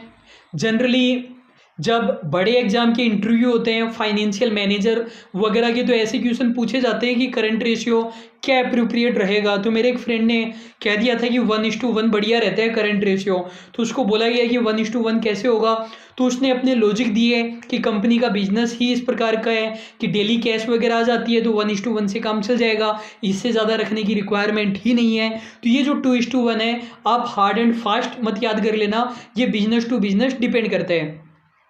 दूसरी बात, जो क्विक रेशियो है उसमें तो 1:1 को ही आइडियल माना जाता है। और एक बात मैंने यहाँ पर लिखी हुई है, यदि आप वर्किंग कैपिटल ज़्यादा रखते हो तो आप कंजर्वेटिव सोचते हो। कंजर्वेटिव क्यों सोचते हो? आप देखो कि बहुत सारे पैसे घर पर ही रखते हो या फिर बैंक में रखते हो, आपको क्या लगता है ज़रूरत पड़ गई तो क्या करेंगे, तो आप कंजर्वेटिव पॉलिसी को अपनाए हुए हो। आपको लगता है कि एफडी करा दी, बीच में निकालने पड़ गए, कैसे निकालेंगे। और यदि आप कम पैसा रखते हो करंट एसेट में तो वो एग्रेसिव पॉलिसी है, जितनी ज़्यादा करंट एसेट उतनी ज़्यादा वर्किंग कैपिटल। तीसरा हमारा रेशियो है एब्सोल्यूट क्यूबिक रेशियो या एब्सोल्यूट एसिड टेस्ट रेशियो या एब्सोल्यूट लिक्विड रेशियो या चौथा नाम होता है कैश रेशियो। ये कैश रेशियो वर्ड याद रखना क्योंकि बाकी नाम तो आपको याद रह जाएंगे। या इसी को ही super cubic, super liquid, super acid test ratio भी कहते हैं। ये सबसे ज़्यादा कंजर्वेटिव है, सबसे ज़्यादा क्यूबिक एसिड यही लेकर चलता है। फॉर्मूला आपको नज़र आ ही रहा है, फॉर्मूला होता है absolute cubic acid upon absolute cubic liabilities. ये हमारा फॉर्मूला होता है। क्यूबिक एसिड का मतलब है अभी की अभी हमें पैसे चाहिए। जो पिछला वाला था, पिछले वाले में आप क्यूबिक एसिड में क्या ले रहे थे, आप सारी करंट एसेट ले रहे थे, उसमें स्टॉक और प्रीपेड एक्सपेंसेस नहीं ले रहे थे, मतलब आप डेटर्स बीआर वगैरह भी ले रहे थे। ये रेशियो बोलते हैं कि मेरे को तो अभी की अभी 15 मिनट के अंदर अंदर मुझे पैसा चाहिए, करंट एसेट का 15 मिनट में पैसा चाहिए। तो बताओ आपकी ये जो करंट एसेट्स आप इतनी सारी बता रहे हो, आप बता रहे हो डेटर 15 मिनट में आपके पैसे जमा करवा देंगे क्या, कैश, बैंक, बीआर, स्टॉक, तो आप खुद ही बताओ 15 मिनट में पैसा कहाँ से आ सकता है। कैश तो हमारे पास है ही, सेविंग अकाउंट का पैसा तो आप निकाल सकते हो, और बिल्स रिसीवेबल का भी नहीं आ सकता। हो सकता है डिस्काउंटेड आप करा सको कि नहीं करा सको, स्टॉक का भी नहीं करा सकते, प्रीपेड एक्सपेंसेस का भी नहीं करा सकते। यदि शेयर वगैरह होते हैं तो आप कभी भी बेच सकते हो। तो ये लेता है कैश, बैंक और मार्केटेबल सिक्योरिटीज़ लेता है, और divided bye quick liabilities. Quick liabilities का मतलब है कि आज हमारा बिजनेस बंद हो रहा है तो हमें क्या पे करना पड़ेगा। तो ये क्या लेता है कि ओवरड्राफ्ट नहीं लेता है, क्योंकि ओवरड्राफ्ट तो बैंक की जो भी डेट है, बैंक बोलते हैं कि हर महीने की 5 तारीख तक हमें पैसे जमा कराने हैं, तो उस तारीख को हम जमा कराएंगे। आज तो हम जमा कराएंगे नहीं, लेकिन हमारा बिजनेस बंद होगा तो इन सब का तो हमें पेमेंट करना ही पड़ेगा। तो ये हमारा फॉर्मूला होता है cash, bank, marketable securities divided by quick liabilities, और ये सबसे ज़्यादा कंजर्वेटिव होता है। यदि मैं आपसे लिक्विडिटी पूछूं तो सबसे ज़्यादा लिक्विडिटी किस में होती है, सबसे ज़्यादा लिक्विडिटी हमारे एब्सोल्यूट क्विक रेशियो में होती है, उसके बाद लिक्विडिटी हमारी क्विक रेशियो में होती है, और सबसे कम लिक्विडिटी हमारी करंट रेशियो में होती है। और फॉर्मूला हम कैसे कैलकुलेट करेंगे, यहाँ पर हमें क्या क्या लेना है, कैश, बैंक और मार्केटेबल सिक्योरिटी लेनी है। तो मार्केटेबल सिक्योरिटी है नहीं, तो कैश और बैंक हमारा 2.5 लाख है, और यहाँ पर हमें लाइबिलिटी लेनी है, तो क्रेडिटर और आउटस्टैंडिंग एक्सपेंसेस हम ले लेंगे 1.10 लाख। तो 2.5 इस टू 1.10 हमारा आंसर आ जाएगा 2.27 इस टू 1। नेक्स्ट हमारा रेशियो है कैश फ्लो रेशियो। अब देखो कैश फ्लो रेशियो का ये हमारा फॉर्मूला है operating cash flow upon current liability. अब डायरेक्टली समझिए जो हमें कैसे कैलकुलेट करना है, annual operating cash inflow divided by current liability. Current liability हमें कितनी दी गई है, करंट लाइबिलिटी हो गई हमारी 2 लाख, और annual operating annual cash inflow हमें कितना दिया गया है, ये हमें दिया गया है 50 लाख। तो आंसर हमारे कितना आ जाएगा 25 टाइम्स। अब देखो ये रेशियो क्या बताता है 25 टाइम्स। कोई पर्सन हमें ये बोल रहे हैं कि ये जो आपकी 2 लाख रुपए की लाइबिलिटी है, आप समझिए ये आपको समझ में आ ही गया है कि आंसर हमारा आ गया 25 लाख। अब इसका मतलब क्या है, देखो कोई पर्सन हमें ये बोल रहा है ये जो आपकी लाइबिलिटी है ना, करंट लाइबिलिटी 2 लाख रुपए, ये आपको 1 साल के अंदर अंदर पे करनी है, और 1 साल के अंदर आप तब पे करोगे जब 1 साल के अंदर कैश आएगी, तभी तो पे करोगे ना। तो 1 साल में पता नहीं कैश आएगी भी या नहीं आएगी आपके पास। कोई पर्सन हमसे ये बोल रहा है कि ये जो 2 लाख रुपए की करंट लाइबिलिटी है ये आपको 1 साल में पे करनी है, और 1 साल में पे तब करोगे जब 1 साल में कैश आएगी आपके पास। पता नहीं आपके पास कैश आएगी कि नहीं आएगी। तो हम बोल रहे हैं कि टेंशन ही छोड़ दें, जो ये 2 लाख रुपए है ना, इससे तो 25 गुना कैश आती है हमारे पास। तो ये जो 2 लाख है ना, ये तो हम 25 गुना बढ़ जाए ना तो भी पेमेंट कर देंगे, घर पर जाकर आप आराम करो। दूसरा पर्सन ये बोल रहा है ये 50 लाख आपकी रेवेन्यू है, कैश नहीं है। तो हम बोल रहे हैं कि भैया ये जो 50 लाख है ना, ये कैश ही है, हमारी रेवेन्यू नहीं ले रहे हैं, उधार तो लिया ही नहीं है, केवल और केवल कैश ही लिया है। दूसरा पर्सन बोल रहा है चलो 50 लाख आप कैश बता रहे हो कि आपके पास कैश आएगी, बढ़िया बात है, लेकिन आपने पता नहीं सट्टे वट्टे से आया होगा आपके पास कैश। आपका जो मेन बिजनेस है कि आप पढ़ाते हो और कोर्स बेचते हो, उससे थोड़ी आया है। तो हम बोल रहे हैं कि भैया ये जो पढ़ाता हूँ ना, इसी से ही आ रहे हैं 50 लाख रुपए। ऑपरेटिंग कैश इनफ्लो लिया है, वो जो फाइनेंशियल है, इन्वेस्टिंग है, वो तो हमने लिया ही नहीं है। वो जो सट्टे वगैरह की एक्टिविटी है वो तो फाइनेंशियल में आएगी।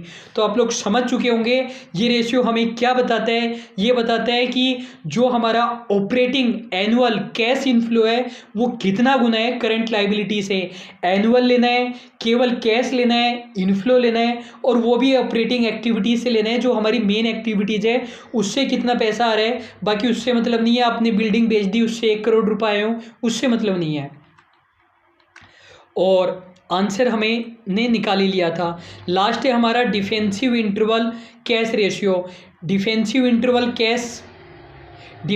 इंटरवल रेशियो का फॉर्मूला क्या होता है हमारा, current assets upon daily cash operating expenses. देखो आंसर कैसे आएगा, ये हमारा फॉर्मूला हो गया। हमारा फॉर्मूला क्या हो गया, current assets divided by daily operating cash expenses. लेकिन खास बात यह है कि जो हमें कैश है, कैश के अंदर हम क्या लेंगे, कैश के अंदर वो करंट एसेट के अंदर हमें लेना है कैश, बैंक, मार्केटेबल सिक्योरिटीज और नेट अकाउंट रिसीवेबल, ये हमें लेना है। करंट एसेट में आपको क्या क्या लेना है, कैश, बैंक, मार्केटेबल सिक्योरिटीज और नेट अकाउंट रिसीवेबल लेना है। तो नेट अकाउंट रिसीवेबल में बीआर और डेटर दोनों ही चीज़ें आप लोगे। तो क्या क्या चीज़ें आ गई, 1,50,000 प्लस 50,000 प्लस 2,00,000 प्लस 10,000। तो करंट एसेट हमारी आ गई 4,10,000 रुपये। और हमारे डेली के खर्चे कितने हो रहे हैं, साल के खर्चे हो रहे हैं 40,000। तो डेली के खर्चे कितने हो जाएंगे, 40 लाख डिवाइडेड बाय 365। तो आंसर आ रहा है 10,959। तो 4,10,000 डिवाइडेड बाय 10,959, आंसर आ गया हमारा 37.41। एक बात बता दो आप मुझे, ये 37.41 क्या है, टाइम्स है, क्या है ये है हमारे डेज। 4,10,000 हमारी असेट है और 10,959 हमारे पर डे की एक्सपेंसेज है। तो जो हमारी करंट एसेट है वो 37 दिन तक काम चला सकती है। कोई पर्सन आपको ये बोल रहे हैं कि ये जो आप एसेट है ना, करंट एसेट्स आपकी, आप इनको बेच भी दो आज तो कितने दिन काम चल जाएगा आपका, क्योंकि कोरोना चल रहा है, नया पेमेंट तो आपके पास आ नहीं रहा, और ये जो करंट एसेट्स है इनसे कितने दिन काम चल जाएगा। तो हम बोल रहे हैं कि 37 दिन तक तो कोई दिक्कत नहीं है, और 37 दिन में हम कोई ओवरड्राफ्ट वगैरह से बैलेंस कर लेंगे जिससे हम हमारे डेली एक्सपेंसेज का कर सकें। तो आप समझ गए ना ये रेशियो कितना ज़्यादा इम्पोर्टेंट और रिलेवेंट है। ये रेशियो है तो हम पता कर सकते हैं कोरोना में बिना न्यू इनफ्लो के कितने दिन हमारा काम चलेगा। तो ये हमारा फॉर्मूला था current asset upon daily cash operating expenses. और करंट एसेट के अंदर हमें कैश, बैंक, नेट रिसीवेबल में हमें डेटर और बीआर दोनों ही लेने हैं, और मार्केटेबल सिक्योरिटीज का मतलब दूसरी कंपनी के शेयर डिबेंचर खरीद रखे हैं और उनको हम कभी भी बेच सकते हैं। यदि प्राइवेट कंपनी के या पब्लिक अनलिस्टेड कंपनी के खरीद लिए आपने तो बेचने में हो सकता है आपको टाइम लगे। और डेली ऑपरेटिंग एक्सपेंसेज में हमें ऑपरेटिंग एक्सपेंसेस लेने हैं और नॉन कैश नहीं लेने, केवल कैश एक्सपेंसेस ही लेने हैं, डिवाइडेड बाय 365 हम कर देंगे। तो काफ़ी डिटेल में हमने पढ़ा, और आज हमें टोटल 23 MCQs करने हैं पहले वीडियो में, और 2 MCQs हम कर चुके हैं, बाकी की 21 MCQs अब हम कर रहे हैं। सभी फॉर्मूलेज मैंने आपको बता दिए हैं, एक बार शॉर्ट में मैं आपको बता देता हूँ, फिर आपको ही आंसर बताना है। करंट रेशियो का फॉर्मूला हो जाएगा current asset upon current liabilities. Quick ratio का फॉर्मूला हो जाएगा हमारा quick asset upon current liability. Quick asset में हमें स्टॉक और प्रीपेड एक्सपेंसेज को नहीं लेना। एब्सोल्यूट क्विक रेशियो में absolute quick asset upon quick liabilities. Absolute quick asset के अंदर कैश, बैंक, मार्केटेबल सिक्योरिटी, और क्विक लाइबिलिटी में हमें बैंक ओवरड्राफ्ट को नहीं लेना है। फिर हमने पढ़ा कैश फ्लो रेशियो। जो कैश फ्लो रेशियो है उसके अंदर ऊपर तो क्या आएगा हमारा एनुअल कैश इनफ्लो आ जाएगा, वो भी ऑपरेटिंग वाला आएगा, डिवाइडेड बाय करंट लाइबिलिटी आ जाएगा। और फिर डिफेंसिव इंटरवल रेशियो के अंदर हमारा फॉर्मूला क्या होगा, current ratio divided by daily cash expenses. और करंट एसेट के अंदर हमें केवल कैश, बैंक, मार्केटेबल सिक्योरिटी और डेटर ही लेना है। तो आप लोग वीडियो को स्टॉप करके ये चीज़ें देखते जाना, क्या हमारा आंसर आएगा। तो पहला क्वेश्चन है, collection of debtor will increase the current ratio, decrease the current ratio, no effect on current ratio, none of the above. ऐसे क्वेश्चन आएंगे आपके एग्जाम में। करेंट रेशियो का फॉर्मूला अपना current asset upon current liability होता है। एक बात आप मुझे बता दीजिए, ये रेशियो कब बढ़ेगा और कब घटेगा।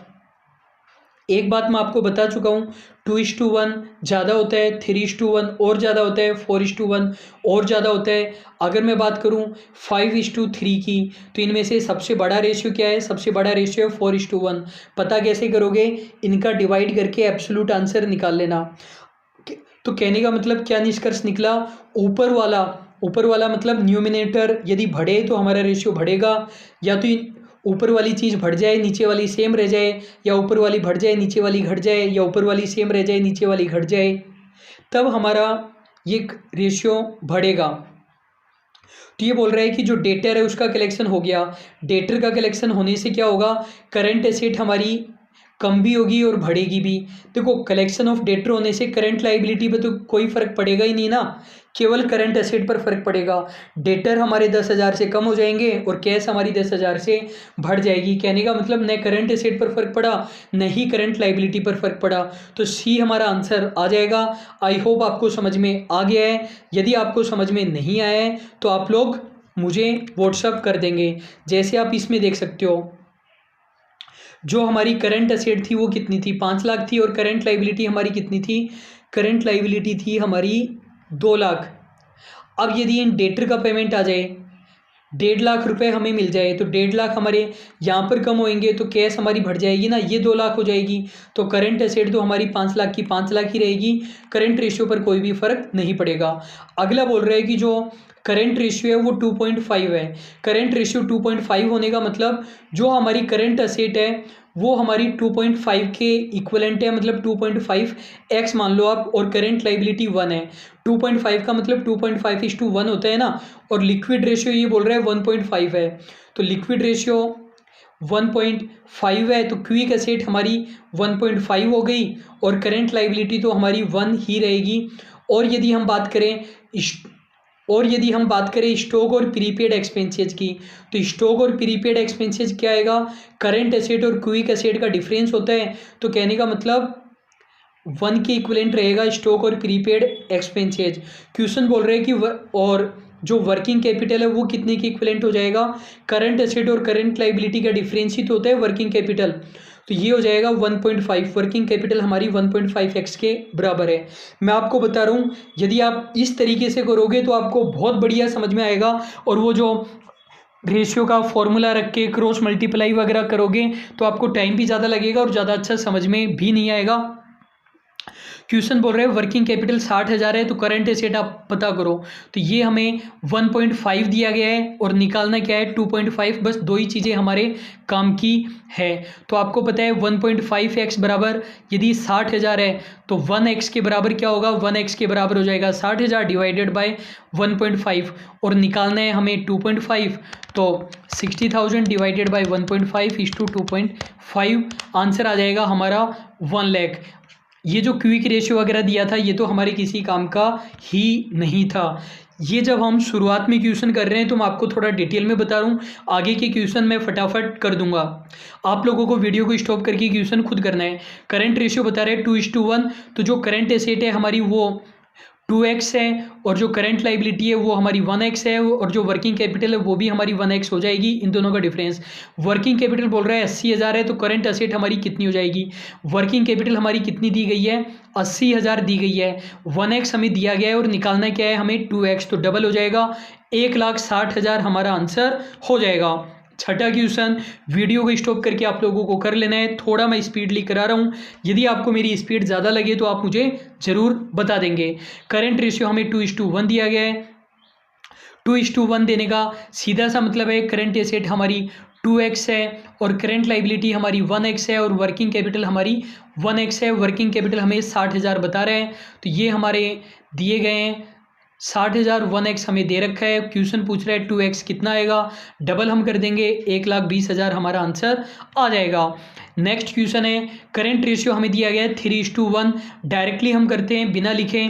तो हमारी जो करंट एसेट है वो 3x है, करंट लाइबिलिटी 1x है, वर्किंग कैपिटल हमारी 2x है। वर्किंग कैपिटल 60,000 दे रहा है, वर्किंग कैपिटल मतलब 2x बराबर कितना है 60,000 है। और क्वेश्चन क्या जानना चाहता है करंट लाइबिलिटी, करंट लाइबिलिटी कितनी है 1x, तो इसका आधा जो आएगा 30,000 हमारा आंसर हो जाएगा।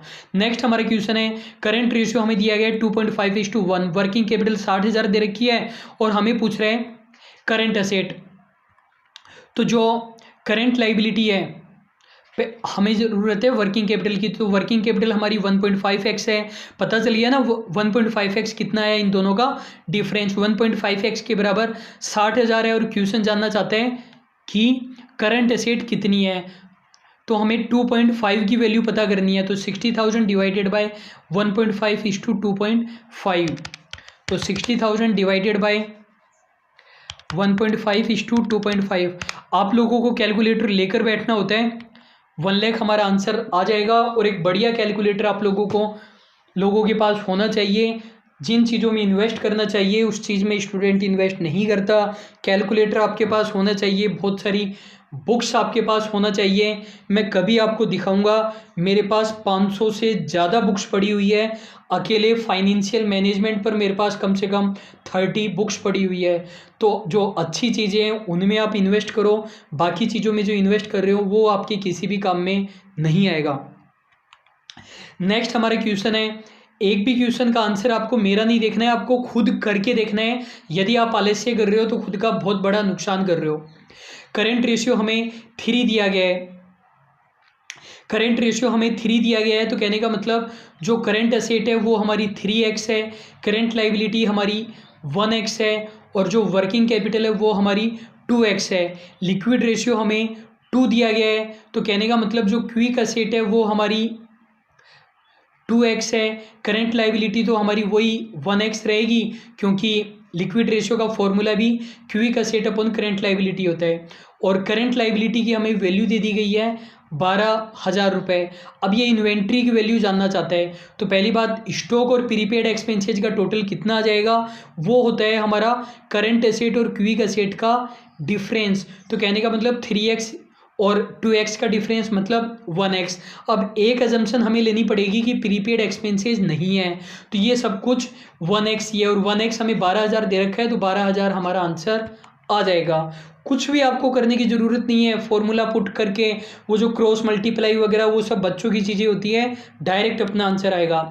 नेक्स्ट हमें क्वेश्चन दे रखा है total liability of A business is 4,50,000, fixed asset हमें दे रखी है 3,60,000, करंट रेशियो दे रखा है 3:1 और करंट लाइबिलिटी की हमें वैल्यू पूछी गई है। तो सबसे पहली बात तो हमें करंट एसेट और करंट लाइबिलिटी पता होनी चाहिए, तभी आएगा। और न करंट एसेट दे रखी है, ना करंट लाइबिलिटी दे रखी है, ना वर्किंग कैपिटल दे रखी है, तो आंसर आएगा कैसे। तो सीधी सी बात है, जो दे रखा है उसी से ही आएगा। क्वेश्चन क्या बोल रहे हैं, क्वेश्चन बोल रहे हैं कि टोटल लाइबिलिटी है ना वो है 4.5 लाख। 4.5 लाख है तो बैलेंस शीट की लाइबिलिटी साइड का टोटल 4.5 लाख हो गया। ये आपको समझ में आ चुका है। एक बार फिर से बना देता हूँ बैलेंस शीट। क्वेश्चन बोल रहा है कि जो बैलेंस शीट की लाइबिलिटी साइड का टोटल है वो 4.5 लाख है। हमें नहीं पता है कि नॉन करेंट लाइबिलिटी कितनी है और करेंट लाइबिलिटी कितनी है। और क्वेश्चन ये बोल रहे हैं कि जो फिक्स्ड असेट्स है वो है 3,60,000। मतलब हमें ये नहीं पता कि करंट एसेट कितनी है, लेकिन हमें ये तो पता ही है कि टोटल तो 4.5 लाख ही आएगा। तो मतलब करंट एसेट हमारा बैलेंस आ गया, वो हमारी 90,000 आ गई। अब मतलब कहने का मतलब केवल करंट एसेट का मतलब हमें पता है। रेशियो हमें कितना दिया था 3:1, तो करंट एसेट हमारी कितनी है 3x, करंट लाइबिलिटी हमारी कितनी है 1x, वर्किंग कैपिटल हमारी कितनी है वो है 2x। और हमें पता चल चुका है कि करंट एसेट हमारी 90,000 है। क्वेश्चन क्या जानना चाहते हैं करंट लाइबिलिटी। करंट लाइबिलिटी जानने का मतलब 1x की वैल्यू, मतलब 90,000 डिवाइडेड बाई 3, तो C हमारा करेक्ट आंसर आ जाएगा। नेक्स्ट हमारा क्वेश्चन है करंट रेशियो 2:1 है, वर्किंग कैपिटल हमें दी गई है 1 लाख। तो वर्किंग कैपिटल कितने की इक्विवेलेंट है, 1x के इक्विवेलेंट हमें दे रखा है 1 लाख। क्वेश्चन जानना चाहते हैं करंट एसेट मतलब 2x, तो 2 लाख हमारा आंसर आ जाएगा। नेक्स्ट हमारा क्वेश्चन है in common size balance sheet total fixed asset 60 है, मतलब बैलेंस शीट की यदि हम बात करें तो फिक्स्ड एसेट हमें 60 दे रखा है, तो जो भी बच गया वो क्या बच गया, non fixed asset. Non fixed asset का मतलब करंट एसेट, टोटल तो 100 ही आएगा कॉमन साइज बैलेंस शीट में, तो ये हमारा 40 हो गया। तो कहने का मतलब करंट एसेट हमारा 40 है, करंट लाइबिलिटी हमारा 20 है, और ये रेशियो पूछ रहा है तो 2:1 हमारा आंसर आ जाएगा। नेक्स्ट हमारा क्वेश्चन है क्विक रेशियो का और नाम क्या होता है, करंट रेशियो तो नहीं होता, वर्किंग कैपिटल रेशियो भी नहीं होता, एसिड टेस्ट रेशियो होता है, लिक्विड रेशियो होता है, लिक्विडिटी रेशियो नहीं होता। यदि ऑप्शन में दिया होता है ए एंड डी बोथ, तो हम ए एंड डी बोथ कर देते, लेकिन यहाँ पर हम केवल डी करेंगे, एसिड टेस्ट रेशियो। वैसे वो लिक्विड रेशियो होता है, लिक्विडिटी रेशियो नहीं होता है। लिक्विडिटी में तो वो सभी प्रकार के 5 रेशियो आते हैं। नेक्स्ट हमारे क्वेश्चन है the appropriate ratio for indicating liquidity crisis. Liquidity crisis को इंडिकेट करने के लिए इनमें से कौन सा रेशियो काम में आएगा, ऑपरेटिंग रेशियो या सेल्स टर्नओवर रेशियो तो नहीं आएगा, ये दोनों आएंगे। मैंने आपको बताया था ज़्यादा लिक्विडिटी कौन सा रेशियो मेजर करता है, ज़्यादा लिक्विडिटी में मेजर करेगा एसिड टेस्ट रेशियो, क्योंकि करंट। आप मुझे एक बात बता दो यदि आपको समझ में नहीं आया, कब कहोगे कि कोई एसेट लिक्विड है या नॉन लिक्विड है, तो मैं आपको एक बात बता दूं, नॉन लिक्विड कुछ भी नहीं होता है, या तो ज़्यादा लिक्विड होता है या कम लिक्विड होता है। फिर से बोलता हूं, लिक्विड एसेट और नॉन लिक्विड एसेट वर्ड आप काम में नहीं लोगे। आप क्या काम में लोगे, ज़्यादा लिक्विड एसेट और कम लिक्विड एसेट। तो ज़्यादा लिक्विड एसेट किसको बोलेंगे, जो जितनी जल्दी कैश में कन्वर्ट हो सकती है वो उतनी ज़्यादा लिक्विड है, और जो जितना ज़्यादा टाइम लगाए वो उतनी कम लिक्विड है। तो सबसे ज़्यादा लिक्विड क्या है, कैश तो बिल्कुल ही लिक्विड है क्योंकि वो ऑलरेडी कैश में है। लिक्विड एसेट वो है जो जितनी जल्दी कैश में कन्वर्ट हो जाए, इससे ज़्यादा टाइम लगेगा। सेविंग अकाउंट है आपके पास तो ज़्यादा टाइम लगेगा ना, एटीएम जाकर पैसे लाने पड़ेंगे। उससे ज़्यादा टाइम की यदि हम बात करें तो आपके पास बिल्स रिसीवेबल है। उससे ज़्यादा टाइम की बात करें तो आपके पास डेटर है, फिर फिनिश गुड्स है, फिर WIP है, फिर आपके पास रॉ मटेरियल है। उसके बाद में हम कह सकते हैं कि आपके पास फर्नीचर है, फिर आपके पास बिल्डिंग है, फिर आपके पास में गुडविल है। यदि आप इन दो चीज़ों का कंपैरिजन करो तो ज़्यादा लिक्विड कौन सा है, फिनिश गुड्स और WIP में से फिनिश गुड्स है, इसमें टाइम कम लगेगा। WIP पहले फिनिश गुड्स में कन्वर्ट होगा और उसके बाद में डेटर बनेगा, फिर पैसा वैसा आएगा, या फिर फिनिश गुड्स डायरेक्टली बिकेगा। और फिनिश गुड्स और रॉ मटेरियल को कंपेयर करो तो ज़्यादा लिक्विड कौन सा है, फिनिश गुड्स है। और WIP और रॉ मटेरियल को कंपेयर करो तो WIP ज़्यादा लिक्विड है। तो जो करंट रेशियो था वो तो कुछ कम लिक्विड एसेट को भी ले रहा था, जो क्विक एसेट था वो ज़्यादा लिक्विड एसेट को लेता था, और जो एब्सोल्यूट क्विक एसेट था वो तो बिल्कुल ही लिक्विड एसेट को लेता था, कैश बैंक और मार्केटेबल सिक्योरिटीज़। तो ज़्यादा लिक्विडिटी किस में होती है, एसिड क्विक वो एब्सोल्यूट क्विक रेशियो में होती है। तो डी हमारा यहाँ पर ज़्यादा करेक्ट आंसर है in comparison to C. Next हमारा क्वेश्चन है which of the following is correct. Correct statement हमें बताने हैं कि क्या क्या करेक्ट है। पहला बोल रहे हैं कि liquidity ratio measures long term solvency, तो गलत बात है, शॉर्ट टर्म सॉल्वेंसी को मेजर करता है। फिर बोल रहे हैं inventory is a part of liquid asset, गलत बात है, क्विक एसेट में हम इन्वेंट्री और प्रीपेड एक्सपेंसेस को नहीं लेते हैं। Rule of thumb for acid test ratio 2:1, तो गलत बात है, ये 1:1 होता है, 2:1 तो करंट रेशियो के लिए होता है। डी में बोल रहे हैं the amount of gross assets is equal to net capital employed, तो ये भी गलत बात है। ग्रोस एसेट का मतलब टोटल एसेट, टोटल एसेट में से जब करंट लाइबिलिटी माइनस करते हैं तब हमारा नेट कैपिटल एम्प्लॉयड आता है, आगे हम डिटेल में देखेंगे। तो ये भी हमारा गलत है, तो नन ऑफ द अबव हमारा आंसर हो जाएगा। कुछ स्टूडेंट याद करके रखते हैं कि ऐसे क्वेश्चन में तो ऑल द अबव आंसर होता है, तो ऐसा नहीं है, सारे स्टेटमेंट हमारे रॉन्ग है।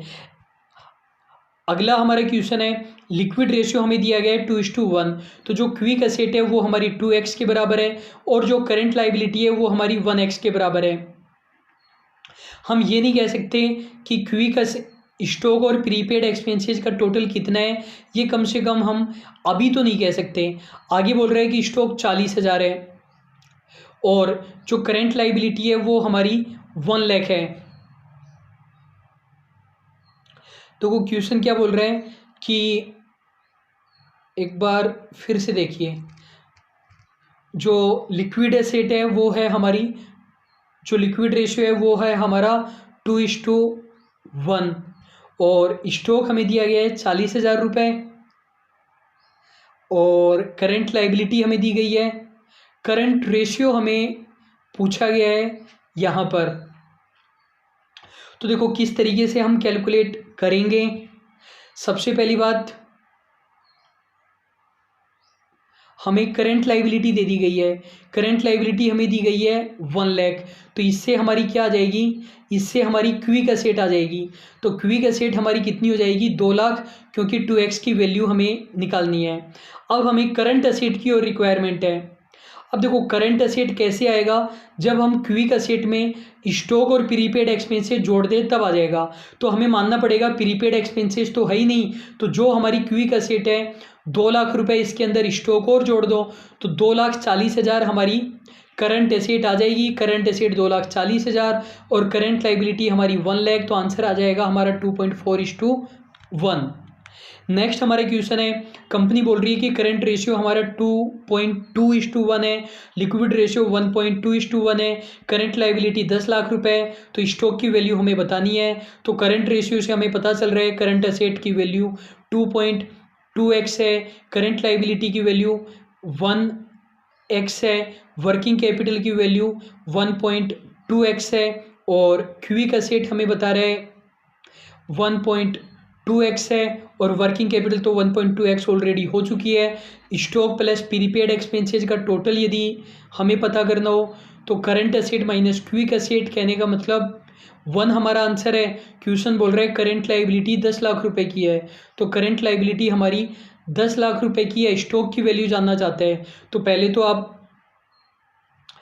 तो आंसर हमें कितना निकालना है, इस 1 के बराबर निकालना है, तो आंसर हमारा 10 लाख ही आएगा। और ये एजम्पशन हम ले लेंगे कि प्रीपेड एक्सपेंसेस नहीं है, तो 10 लाख हमारा आंसर आ जाएगा। नेक्स्ट हमारे क्वेश्चन है कि एसिड टेस्ट रेशियो में कौन कौन सी लाइबिलिटी को लिया जाता है। तो एसिड टेस्ट रेशियो में हमारा फॉर्मूला क्या होता है, quick asset upon current liability होता है। तो सभी प्रकार की लाइबिलिटी करंट लाइबिलिटी हम लेते हैं। आउटस्टैंडिंग एक्सपेंसेस भी लेंगे, बीपी लेंगे, बैंक ओवरड्राफ्ट भी लेंगे, ट्रेड क्रेडिटर भी लेंगे, डिबेंचर्स नहीं लेंगे क्योंकि ये हमारी नॉन करंट लाइबिलिटी है। तो 1 2 3 4 हमारा आंसर हो जाएगा। नेक्स्ट हमारा क्वेश्चन है, which of the following formula is used to calculate absolute liquid ratio. Absolute liquid ratio का फॉर्मूला क्या होता है, absolute quick asset upon quick liability, current asset plus loan and advance. तो ये तो वैसे ही गलत हो गया, लोन एंड एडवांस को जोड़ने का तो कोई मतलब ही नहीं है। Current asset plus loan and advance ये भी गलत हो गया।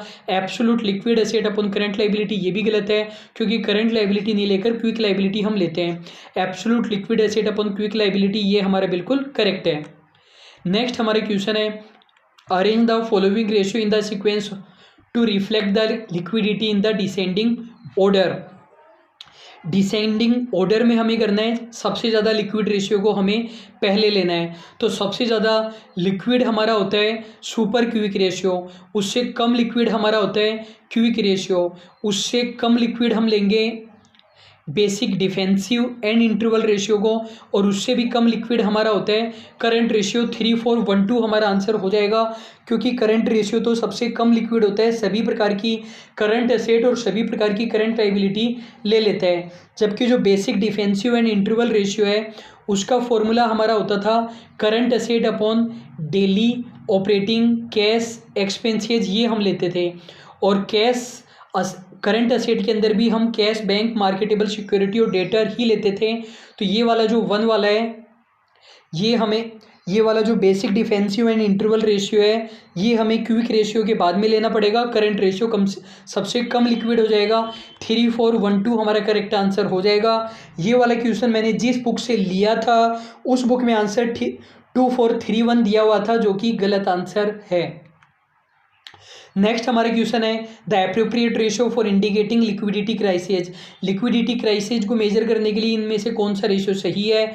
ऑपरेटिंग सेल्स टर्नओवर, ये तो वैसे ही गलत है। करंट रेशियो और एसिड टेस्ट रेशियो सही है, लेकिन ज़्यादा लिक्विडिटी कौन मेजर करता है? Acid test ratio. डी हमारा करेक्ट आंसर हो जाएगा। नेक्स्ट हमारा क्वेश्चन है indicate the correct code for the liquidity ratio. हमें ये बताना है इनमें से कौन कौन से रेशियो लिक्विडिटी रेशियो में आते हैं। तो ऐसे क्वेश्चन भी आपको आने चाहिए। करंट रेशियो आएगा, एसी टेस्ट रेशियो भी आएगा, ये नहीं आएगा और ये भी आ जाएगा। ABD हमारा आंसर आ जाएगा। ऐसे क्वेश्चन को करने के लिए आपको रटे होने चाहिए कि लिक्विडिटी रेशियो में कौन कौन से रेशियो आते हैं, लॉन्ग टर्म सॉल्वेंसी में क्या क्या आता है। नेक्स्ट हमारा क्वेश्चन है ये बोल रहा है जो करंट रेशियो है वो क्या शो करता है? लॉन्ग टर्म फाइनेंशियल पोजीशन को शो करता है क्या? फाइनेंशियल साउंडनेस को शो करता है क्या? शेयर होल्डर को डिविडेंड कितना देंगे ये शो करता है क्या? शॉर्ट टर्म फाइनेंशियल स्ट्रेंथ को शो करता है क्या? तो डी हमारा करेक्ट आंसर हो जाएगा। तो स्टूडेंट ये था हमारा रेशियो एनालिसिस का पार्ट नंबर 1। पार्ट नंबर 1 मुझे पता है थोड़ा बड़ा हो चुका है। टोटल रेशियो में हमें 4-5 घंटे लगेंगे और सेकंड वीडियो में हम एक्टिविटी या एफिशिएंसी या एसेट मैनेजमेंट रेशियो को हम पढ़ने वाले हैं। आप लोगों को मुझे मैसेज करके क्या बताना है? मैसेज करके आपको मुझे ये बताना है, कन्फर्म बताना है। यदि आपको प्रॉब्लम हो तो बता देना, प्रॉब्लम नहीं हो तो मत बताना। आपको यदि ये लग रहा है कि स्पीड मेरी ज़्यादा है या स्पीड मेरी कम है तो बता देना। स्पीड यदि अप्रोप्रिएट लग रही है तो कोई दिक्कत नहीं है। अगली बात आप मुझे ये बता देना कि कहीं मैंने ज़्यादा डिटेल में तो नहीं ले लिया है। यदि ज़्यादा डिटेल में ले लिया है और शॉर्ट में करना है तो आप मुझे बता देना। तीसरी बात, यदि मैंने शॉर्ट में लिया आपको लगता है ज़्यादा डिटेल में लेना है तो भी आप मुझे बता देना। तो ये सभी रेशियो हमको पढ़ने थे। लिक्विडिटी रेशियो हमने पढ़ लिए हैं, ये आप एक बार देखो आपको आते हैं कि नहीं आते। साथ साथ बोलते जाओ। करंट रेशियो का फॉर्मूला क्या होता है? Current asset upon current liability. Ideal क्या होता है? 2:1 और बाकी बिजनेस टू बिजनेस डिपेंड करता है। क्विक रेशियो का फॉर्मूला क्या होता है? Quick asset upon current liability. Ideal क्या होता है? 1:1। क्विक एसेट और करंट एसेट में क्या फ़र्क होता है? क्विक एसेट में हम स्टॉक और प्रीपेड एक्सपेंसेज को नहीं लेते हैं। कैश रेशियो का और 3 नाम क्या होते हैं? Super quick, super liquid, super acid test ratio. Super की जगह एब्सोल्यूट भी कह सकते हो। फॉर्मूला क्या होता है आपको साथ साथ बोलना है। फॉर्मूला क्या होता है? Absolute quick ratio upon absolute quick liability. Quick asset में यहाँ पर क्या क्या आता है? कैश, बैंक और मार्केटेबल सिक्योरिटी। मार्केटेबल सिक्योरिटी मतलब दूसरी कंपनी के शेयर, डिबेंचर, इन्वेस्टमेंट वगैरह जिनको कभी भी बेचा जा सकता है। और क्विक लाइबिलिटी के अंदर हम बैंक ओडी नहीं लेते हैं। और कैश फ्लो रेशियो नाम से लग रहा है कैश फ्लो ऊपर आ जाएगा और ऊपर जो कैश फ्लो आएगा उसके अंदर केवल इनफ्लो आएगा, वो भी ऑपरेटिंग वाला। तो annual operating cash inflow divided by current liability हमारा आ जाएगा। और जो लास्ट वाला है डिफेंसिव इंटरवल रेशियो, इसका फॉर्मूला हमारा क्या हो जाएगा? ऊपर आ जाएगा करंट एसेट, नीचे डेली ऑपरेटिंग कैश एक्सपेंसेज।